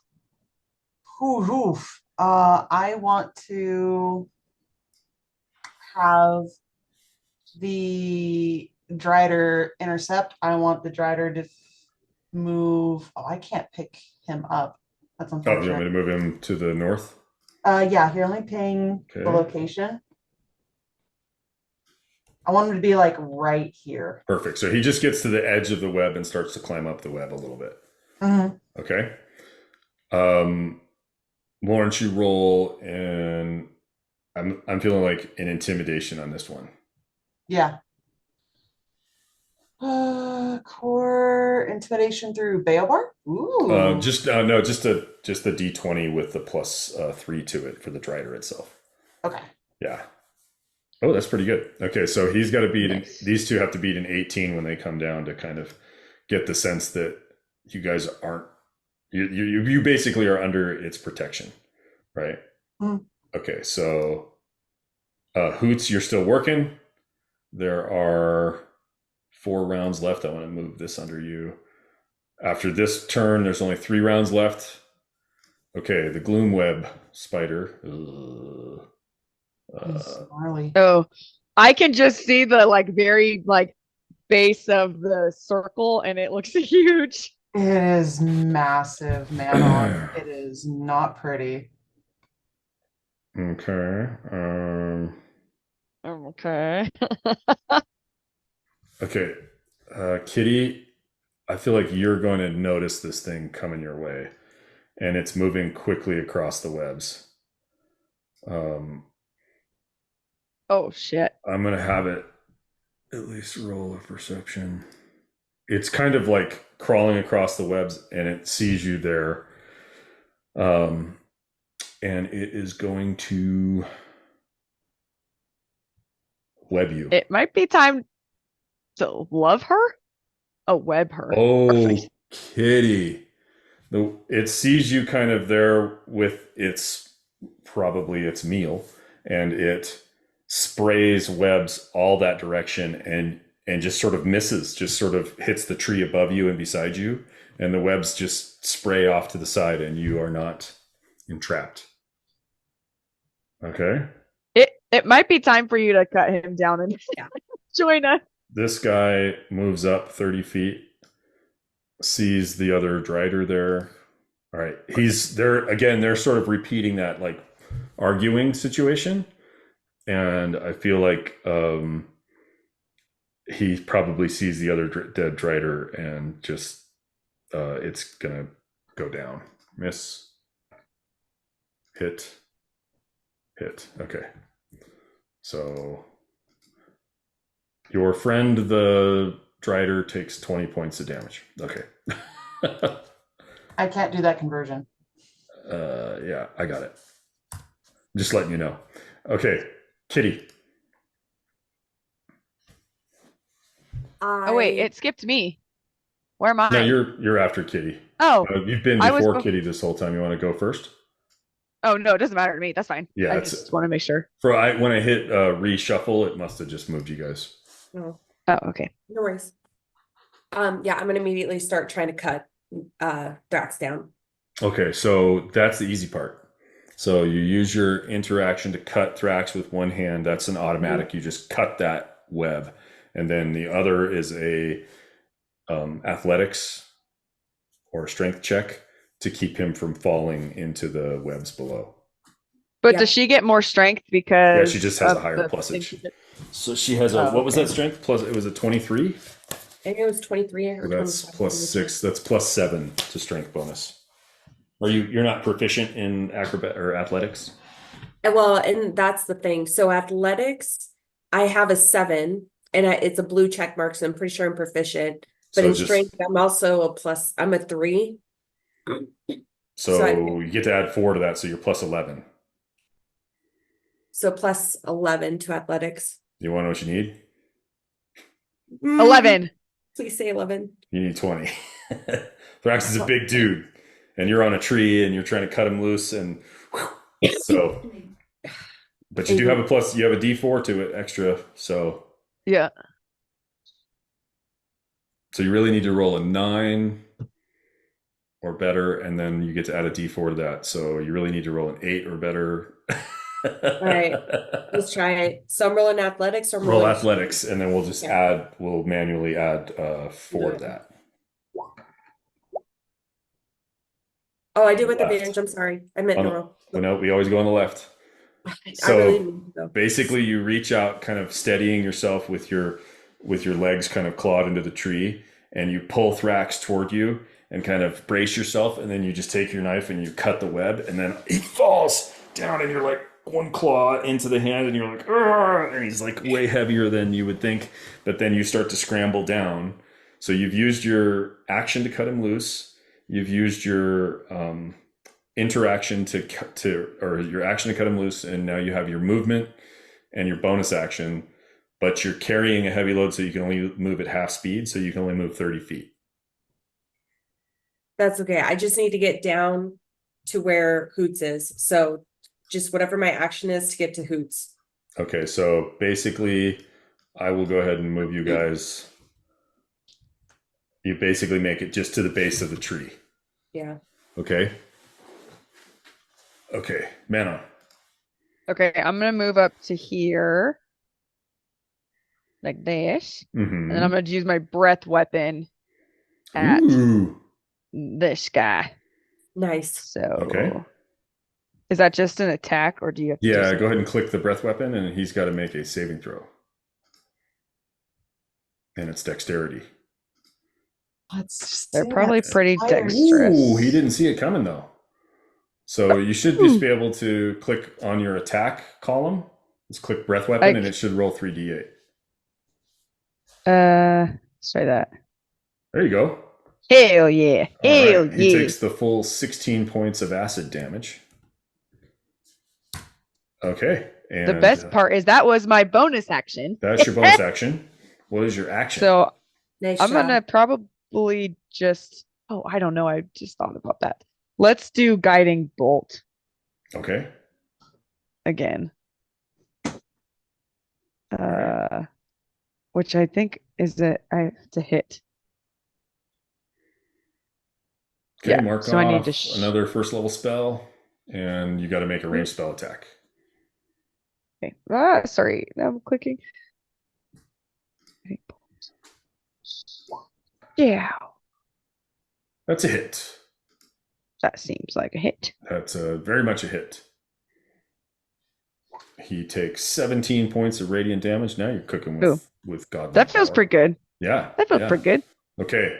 He's he fired arrows at the Drider that Beobar has charmed, and then all of a sudden he gets splashed with acid and burnt with radiant light. Yeah. While Chenille gets attacks her own computer. Okay, that I believe is your turn there, guys. This could have gone so much worse. I don't jinx it. Don't jinx it. Just saying, in terms of like what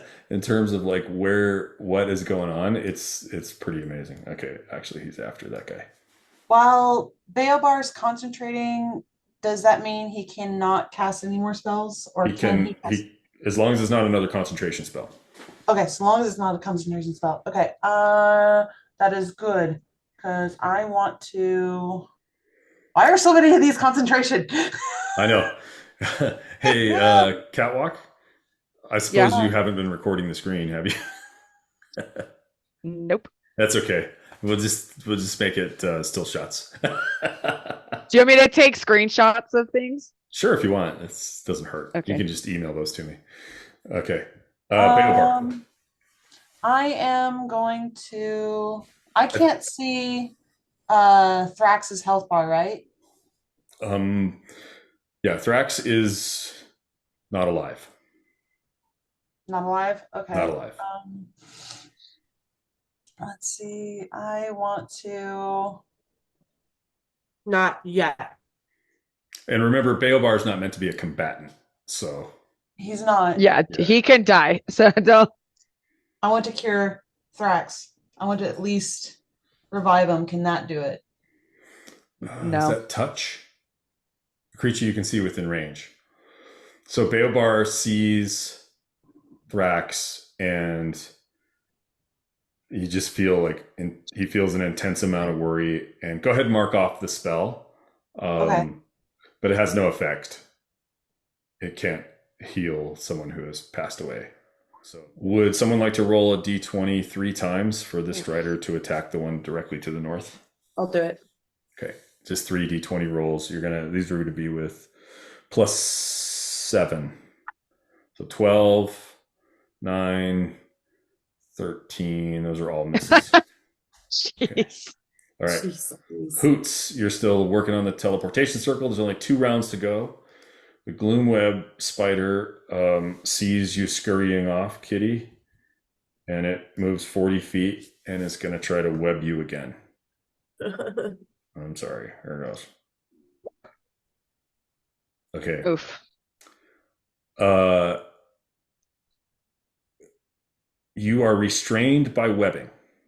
How does that work with the slippery? Yeah. He is not restrained by webbing, but Thrax is. Oh. Okay. So you can make a strength check to just rip him free on your turn. Okay. Okay. So basically, we're going to put this on the 2 of you guys like that. And then when it's your turn, you can make that attempt. Okay. This Drider, that's a hit. Does anybody have anything to say about that, Mana? I do. I do. Yes. I'm We gonna came throw so close Kitty for in it being front 2 of turns, only to have me go right back to going, nope, no. Are you going to throw So- Kitty in front or? Yeah, I want to throw Kitty in front, but I can't because she's freaking tied up with Thrax. Yeah. So I'll just teleport myself. Okay. So you can you put protected bond to bond between blah blah blah. About to take damage, a second bonded creature within 30 feet that you can use its reaction to teleport to knock, and the second creature takes all the damage instead. Okay, so you have basically Amazing. placed No, yourself thank you. in front of Hoots. Man, on our hero. And wow, you take 13 points of damage Hell yeah. because we rolled a 1 on the poison, which was pretty great. Okay, now it is shooting at you, Manon. Manon, instead of Hoots. Oh, You're fuck. getting away. That's a miss. Good. Ooh, That's ooh. also a miss. That is also a miss. That really just threw the creature off after you appeared right in the path of its arrows. I don't think so. That was incredibly heroic, Manon. Okay, this guy is at war with the guy that's right in front of him, so he's going to 1, 2. They're just like point blank shooting bows and arrows at each other. Okay, a natural 20. And I'm just telling you what the damage is so you guys know. So your Drider takes 15, or excuse me, 10, and 4. Oh, not too bad. So only 24. Because again, immune to poison. Okay. Kitty. All right. Strength saving throw. I think you can use your acrobat or your athletics to try to tear Thrax free. And you have the stone giant potion to help Yeah. with that. That's great. You just Nice. rip through those webs. They're not affecting you at all. That's your action. And you, I guess you can move to the circle and just kind of put Thrax next to Hoots in the teleportation circle. Yep. There you go. Okay, so Exactly the webs have been ripped free. And are you going to, where are you putting Thrax? like literally in the teleportation circle when it's Roll ready. a roll between you a and perception I. check. Roll a perception check, Kitty. Okay. The giant spider, the massive gargantuan spider, wants him. That's DM code for if you want to stop it, you got to put yourself between him and the creature. Yep. Okay. I'm gonna go ahead and put myself right in between them. Okay. Man on. Okay. So this, if I put this around Thrax, is he safe from that giant spider? I guess that giant spider would just grab the sphere then actually, so that wouldn't work. It wouldn't be smart. Well, it might not be smart enough to do that. Okay, so he's not willing or unwilling. The sphere is immune to all damage. It can't be damaged. Yeah, so it would protect him. The best it could But do it can be is rolled. like a hamster wheel. It can. But would a Yeah. spider be smart enough to do that? Like we'd have to roll that, and I would say that'd be pretty hard for the spider to figure out. Okay. So then I want to do this around Thrax. Okay. So that Kitty can save the day and kill everything. I'm just going to put this stop sign symbol on Thrax because he is now in an Autolux resilient sphere, and Woo! you are now concentrating on said sphere. Nice job. We man. have Okay. And then I would also once again like to move back to where I was Okay. and shoot another breath weapon at that. Okay, so your Drider. action was to cast that. Your bonus action is to hit the Drider. Yeah. Okay. So I think I do this. Um. Nope, that wasn't it. Yeah, that's it. That's breath weapon. You just did 16 points Oh. of damage. Nice. Oh, okay. He's got to make a saving throw. Oh, okay. I know you're not used to hitting things, but like you're doing awesome, man. On like, Can I? Yeah. Let's see. Lord. Oh, actually, sorry. Can I go back? To You're what? like, can I remove all my emboldening bonds with that cat over there? Oh yeah. No, I was maybe gonna do a healing potion instead. Because I feel like I'm about to get wrecked by 2 Driders. That's actually not what I'm saying. Oh, okay. I just think that your entire plan is based on Hoots getting that circle done. And if Okay. he takes damage between now and the time he finishes, it could end the spell. Oh. Okay. Yep. Oh my gosh. Okay, let's not do that. Okay. Then I'm just gonna hang out here. Okay. And oh, actually, I'm so sorry. I normally am more prepared. No, it's fine. I'm gonna throw this in the chat so we can talk about it. All right. So that's an action also. So Oh, it wouldn't matter then. Okay. Yeah. I'm just gonna actually hang out here completely right in front of Thrax. Or right in front of Hoots.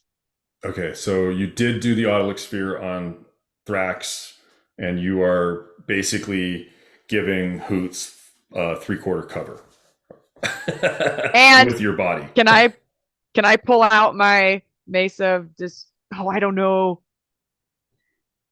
I was gonna say and make it a light so that they shoot for me, but I don't want to attract more than the ones we've already attracted. By me having a light out. Thrax That would needs to be come like back alive. so We need to brave. come alive. You get through the portal. That could be an issue. I think we just throw the body in there and find out what happens. You guys are unbelievable. Okay, so these are the enemies on the field so far. Baelbar, what do you got? Anything but concentration, right? And I was taking a look. A lot of these require concentration. I don't think anything's worth giving up the Drider, though. No, yeah, nothing's No. worth giving up the Drider. I am going to. Even that's concentration. What? Even the cantrips? Okay. Create range tiny less than 35. It's, fine. I will. No, not do that. I am going to have Baelbar just hug close and wait a second. Dang it. Another one of the things. I want to do I could use healing. I don't need 70 things of healing, but if he's got like a small healing thing. Yeah. Oh, wait a second. Tiffany, I Yeah. must apologize profusely. It is not Charm Monster is not a concentration spell. It That's fine. says the charm creature friendly, the spell ends. It just lasts. Send for it! a minute. Yeah, sorry, I Send apologize. all the things. But I will say this in my defense: Bayobar is a hot mess. He is a hot mess. Yeah. So As I okay, could so see. he can do something else. That is amazing. So you can try to heal Manon, or you could. Do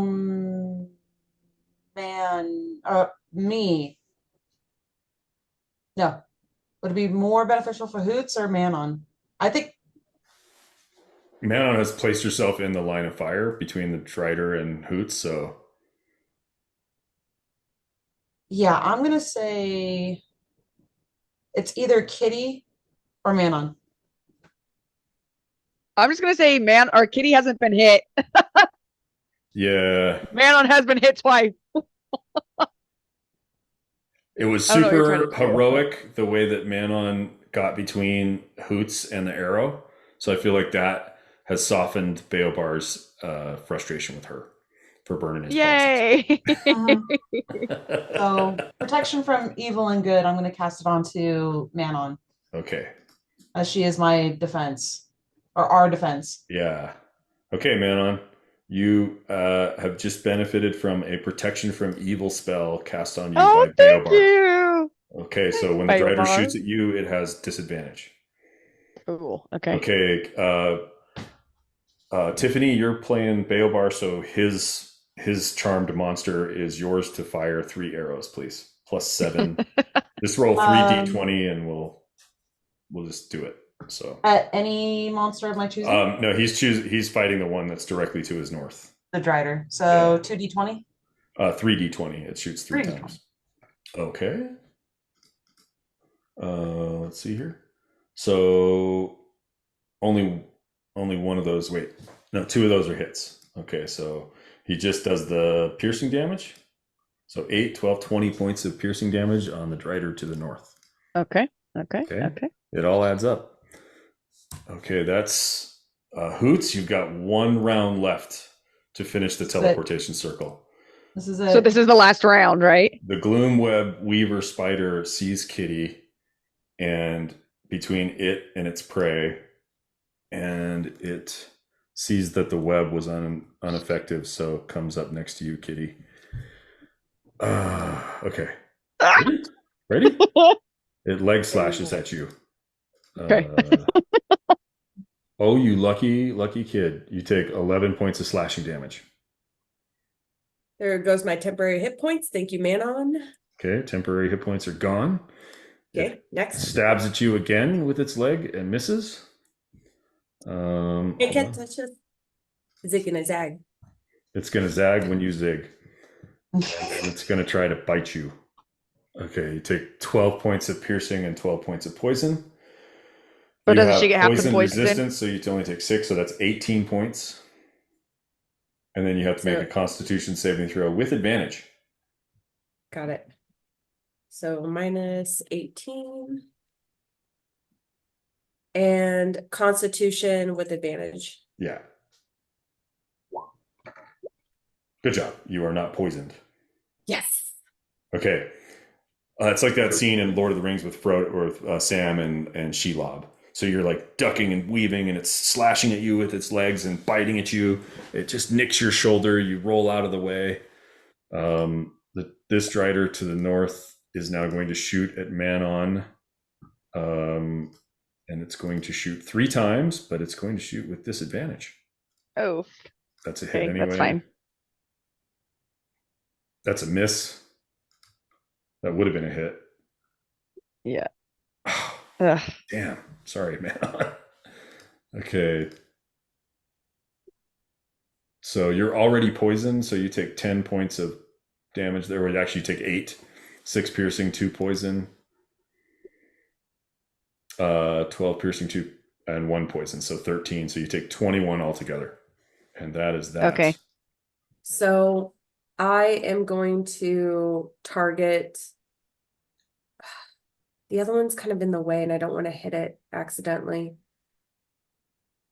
Just shoot the one that's in front of you. Yeah. Okay.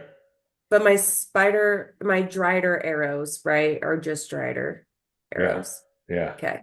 Then I'm gonna go after the big gloom web that's in front of Okay. me. Well, how can you Mhm. shoot the how far away is the Drider that's in the corner that keeps shooting me? Well, it's not just a matter about, oh, the one in the corner. I thought you were talking about the other one in Yeah. front. No, there was another one in the corner. How far away is it?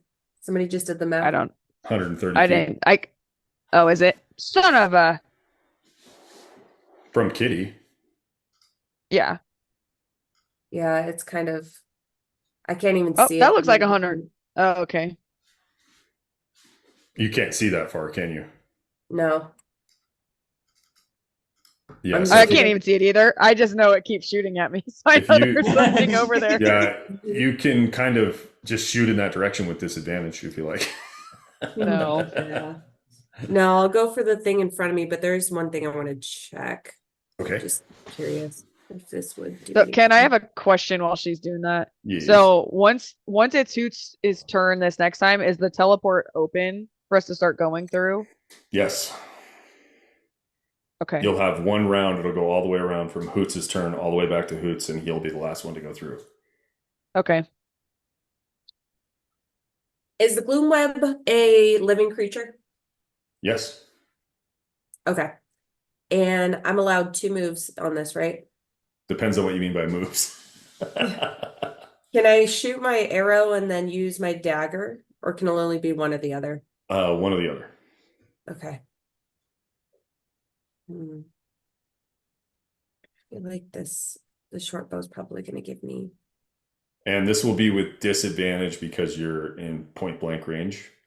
So you can't get sneak attack out of this. Yeah. When or necrotic. Thinking about either using my dagger that's a +2. I think I'm gonna do that. I'm gonna use my Okay. dagger. So that's no disadvantage with that then. Yeah. Okay. Do it. Do Cool. it. That's a hit. Should have been a normal. All right. I gotta remember to switch back to that every single time. Okay, you're not bad. You slash at it with the dagger, but you feel like at that rate it's going to take a very long time to do anything with it. Okay, Manon, what do you got? Sorry, plug my computer in. I am. Oh. Not much I can do without hitting anybody. And I do not want to move. Okay, wait. So can I move to here? Use my breath weapon on this guy and then just move back? Yeah, well, you have enough movement for that? Yeah, I think so. Yeah, I would. Okay. Okay, so let's do that. Okay, so I'm gonna you do. need him to make a saving throw. Yep. And you do the damage. And he got a 7, so he takes the full damage again, some more, which was 14. Yep. Okay. He's looking a little ragged at this stage. And then you move back. Oh, and then, well, no, then I'm gonna. Oh, yeah, and then I'm gonna hit him with guiding bolt. Okay, and that one's just Because- an attack. And I've been, you're supposed to be poisoned this whole time. And so you have disadvantage on this attack. Oh, I should have been doing that shoot. the whole time. My bad. Oh, okay. So What was it to take a healing potion? Is that an action? it's a bonus action.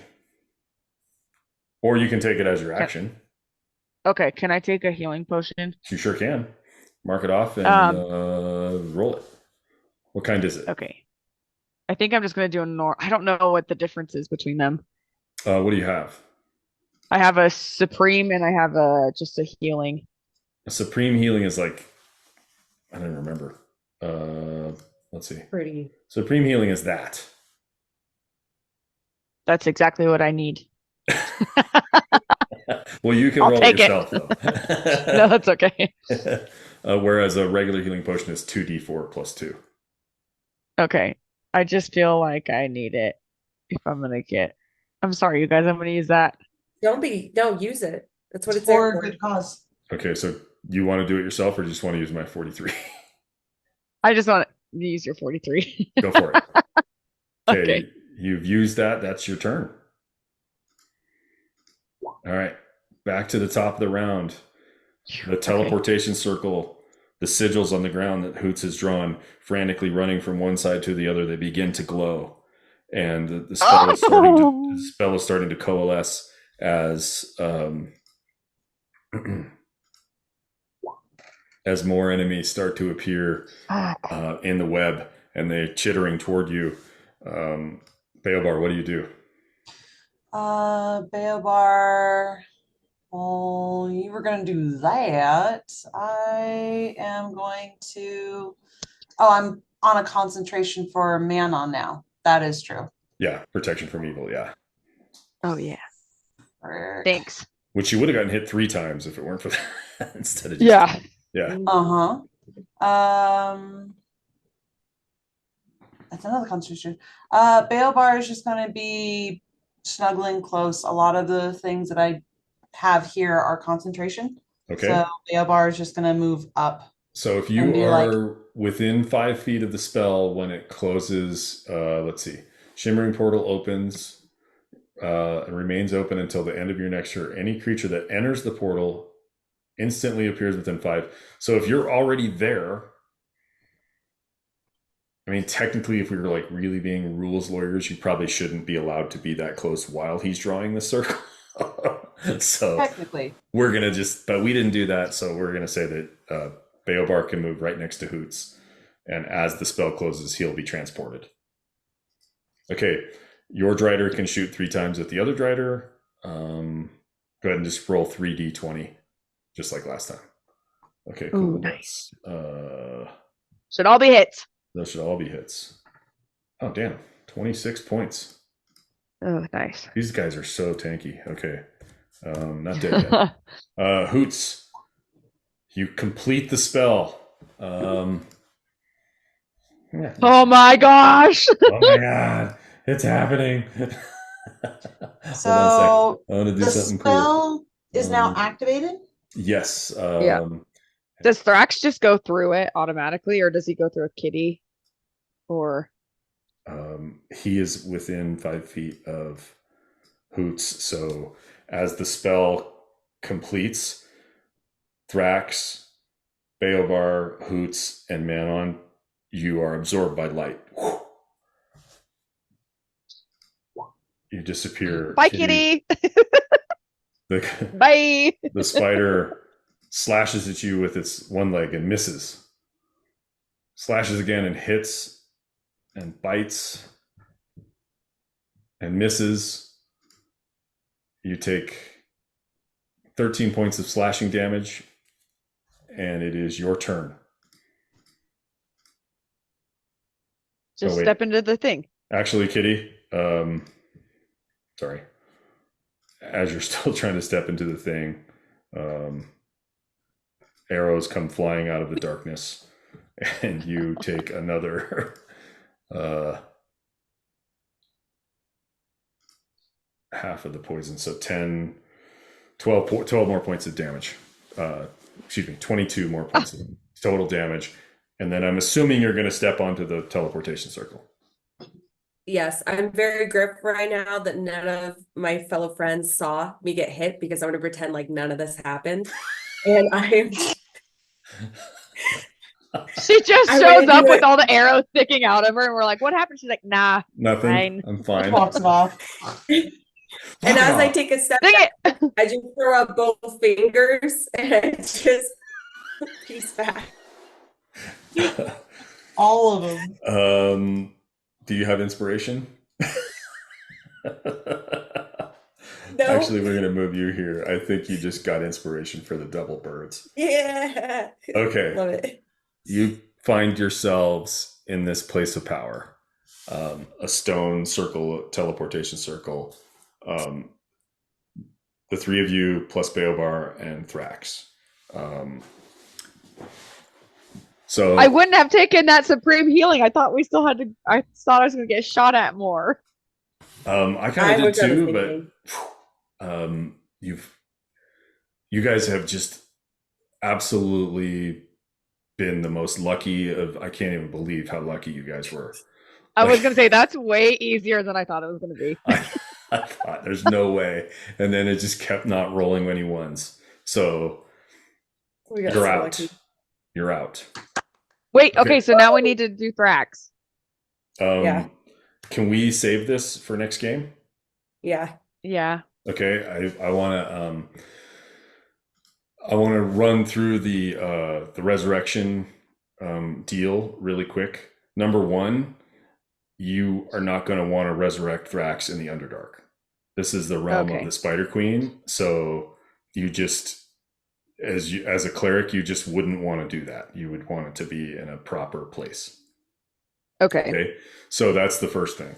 The second thing is I've got a very popular house rule here that I also like to use that puts some drama into this. So basically how it works is this.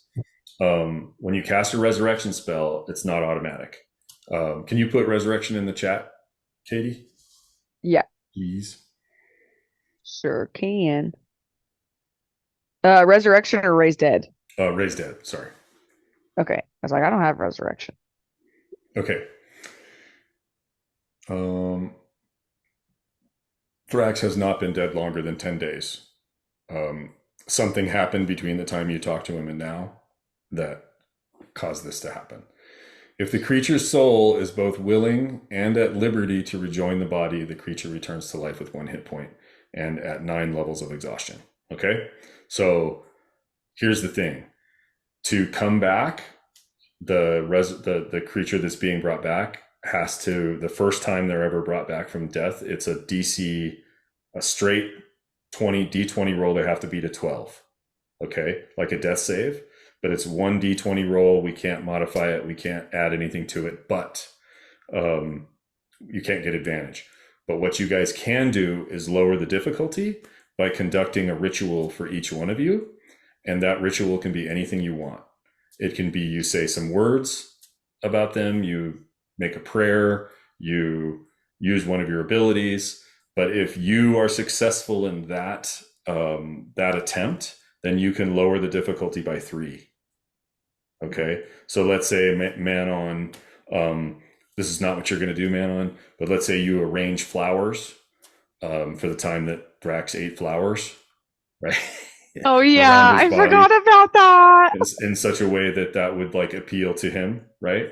But it's going to be something that you creatively do, and then we're going to say, okay, that could be if you're successful and you need to roll like a 10 on a difficulty check, then you lower his difficulty from 12 to 9, and then Kitty does something and rolls it and lowers it to 6, and then Hoots does something and lowers it to 3. And then we're going to do 1 dice roll to decide whether he is at liberty and willing to return to you guys. Okay. Is that the key though? The willing? Well, the dice decide whether he's willing and at liberty. Okay. Right? So it's not fair that I just decide like he does or he doesn't. This is ultimately a game about dice rolls. Yeah. So the only thing I want you guys to think about is who's going to actually make the dice roll, right? Because I don't want to do it because ultimately it's not, but also I don't want, if one of you rolls it and it's a 1, and then I don't want you to be mad at yourself or mad at each other.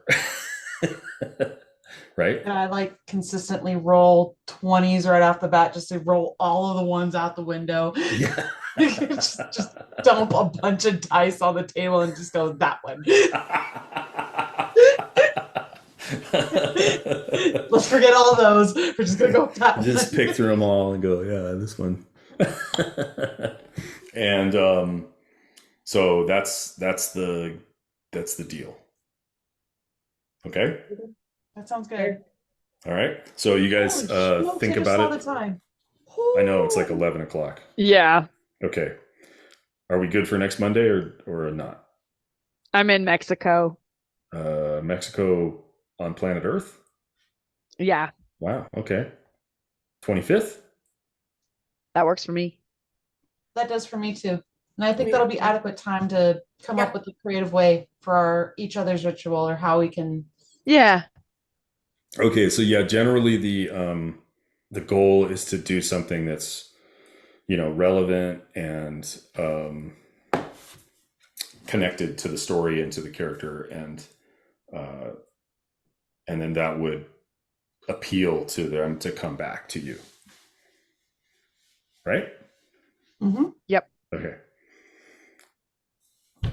Like it. We did it, guys. I can't We have believe you to- guys did it. We did it. We did it. We got his body back at least. I tip my hat to you. That was bold. And you garbage. You have no idea the world of hurt you were in for that lady with that lady at the hut. Oh, really? I knew. The hag. God. Worse. So Worse. well done. Woo. Yeah. Okay. My deception got us through it again. Kitty the Deceiver. Yeah. I relinquish Baobar back to you, DM. It was pleasure to get to see. Yes, he's a hoot. He's not the only. You're not the only one. He's okay. a hoot. He's a hoot.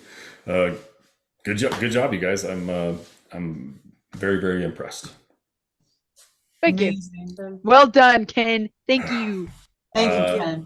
That was meant to be challenging, but not impossible. But the dice were in your favor. I'll give you that. I'm actually, with it being 11 o'clock right now, I can't imagine if it hadn't gone that smooth. We would have definitely stopped and been like, okay, we'll have to pick this up in a week. All the cliffhangers after cliffhangers. All right. Thanks, you guys. Mhm. Cool. Have a good night, everyone.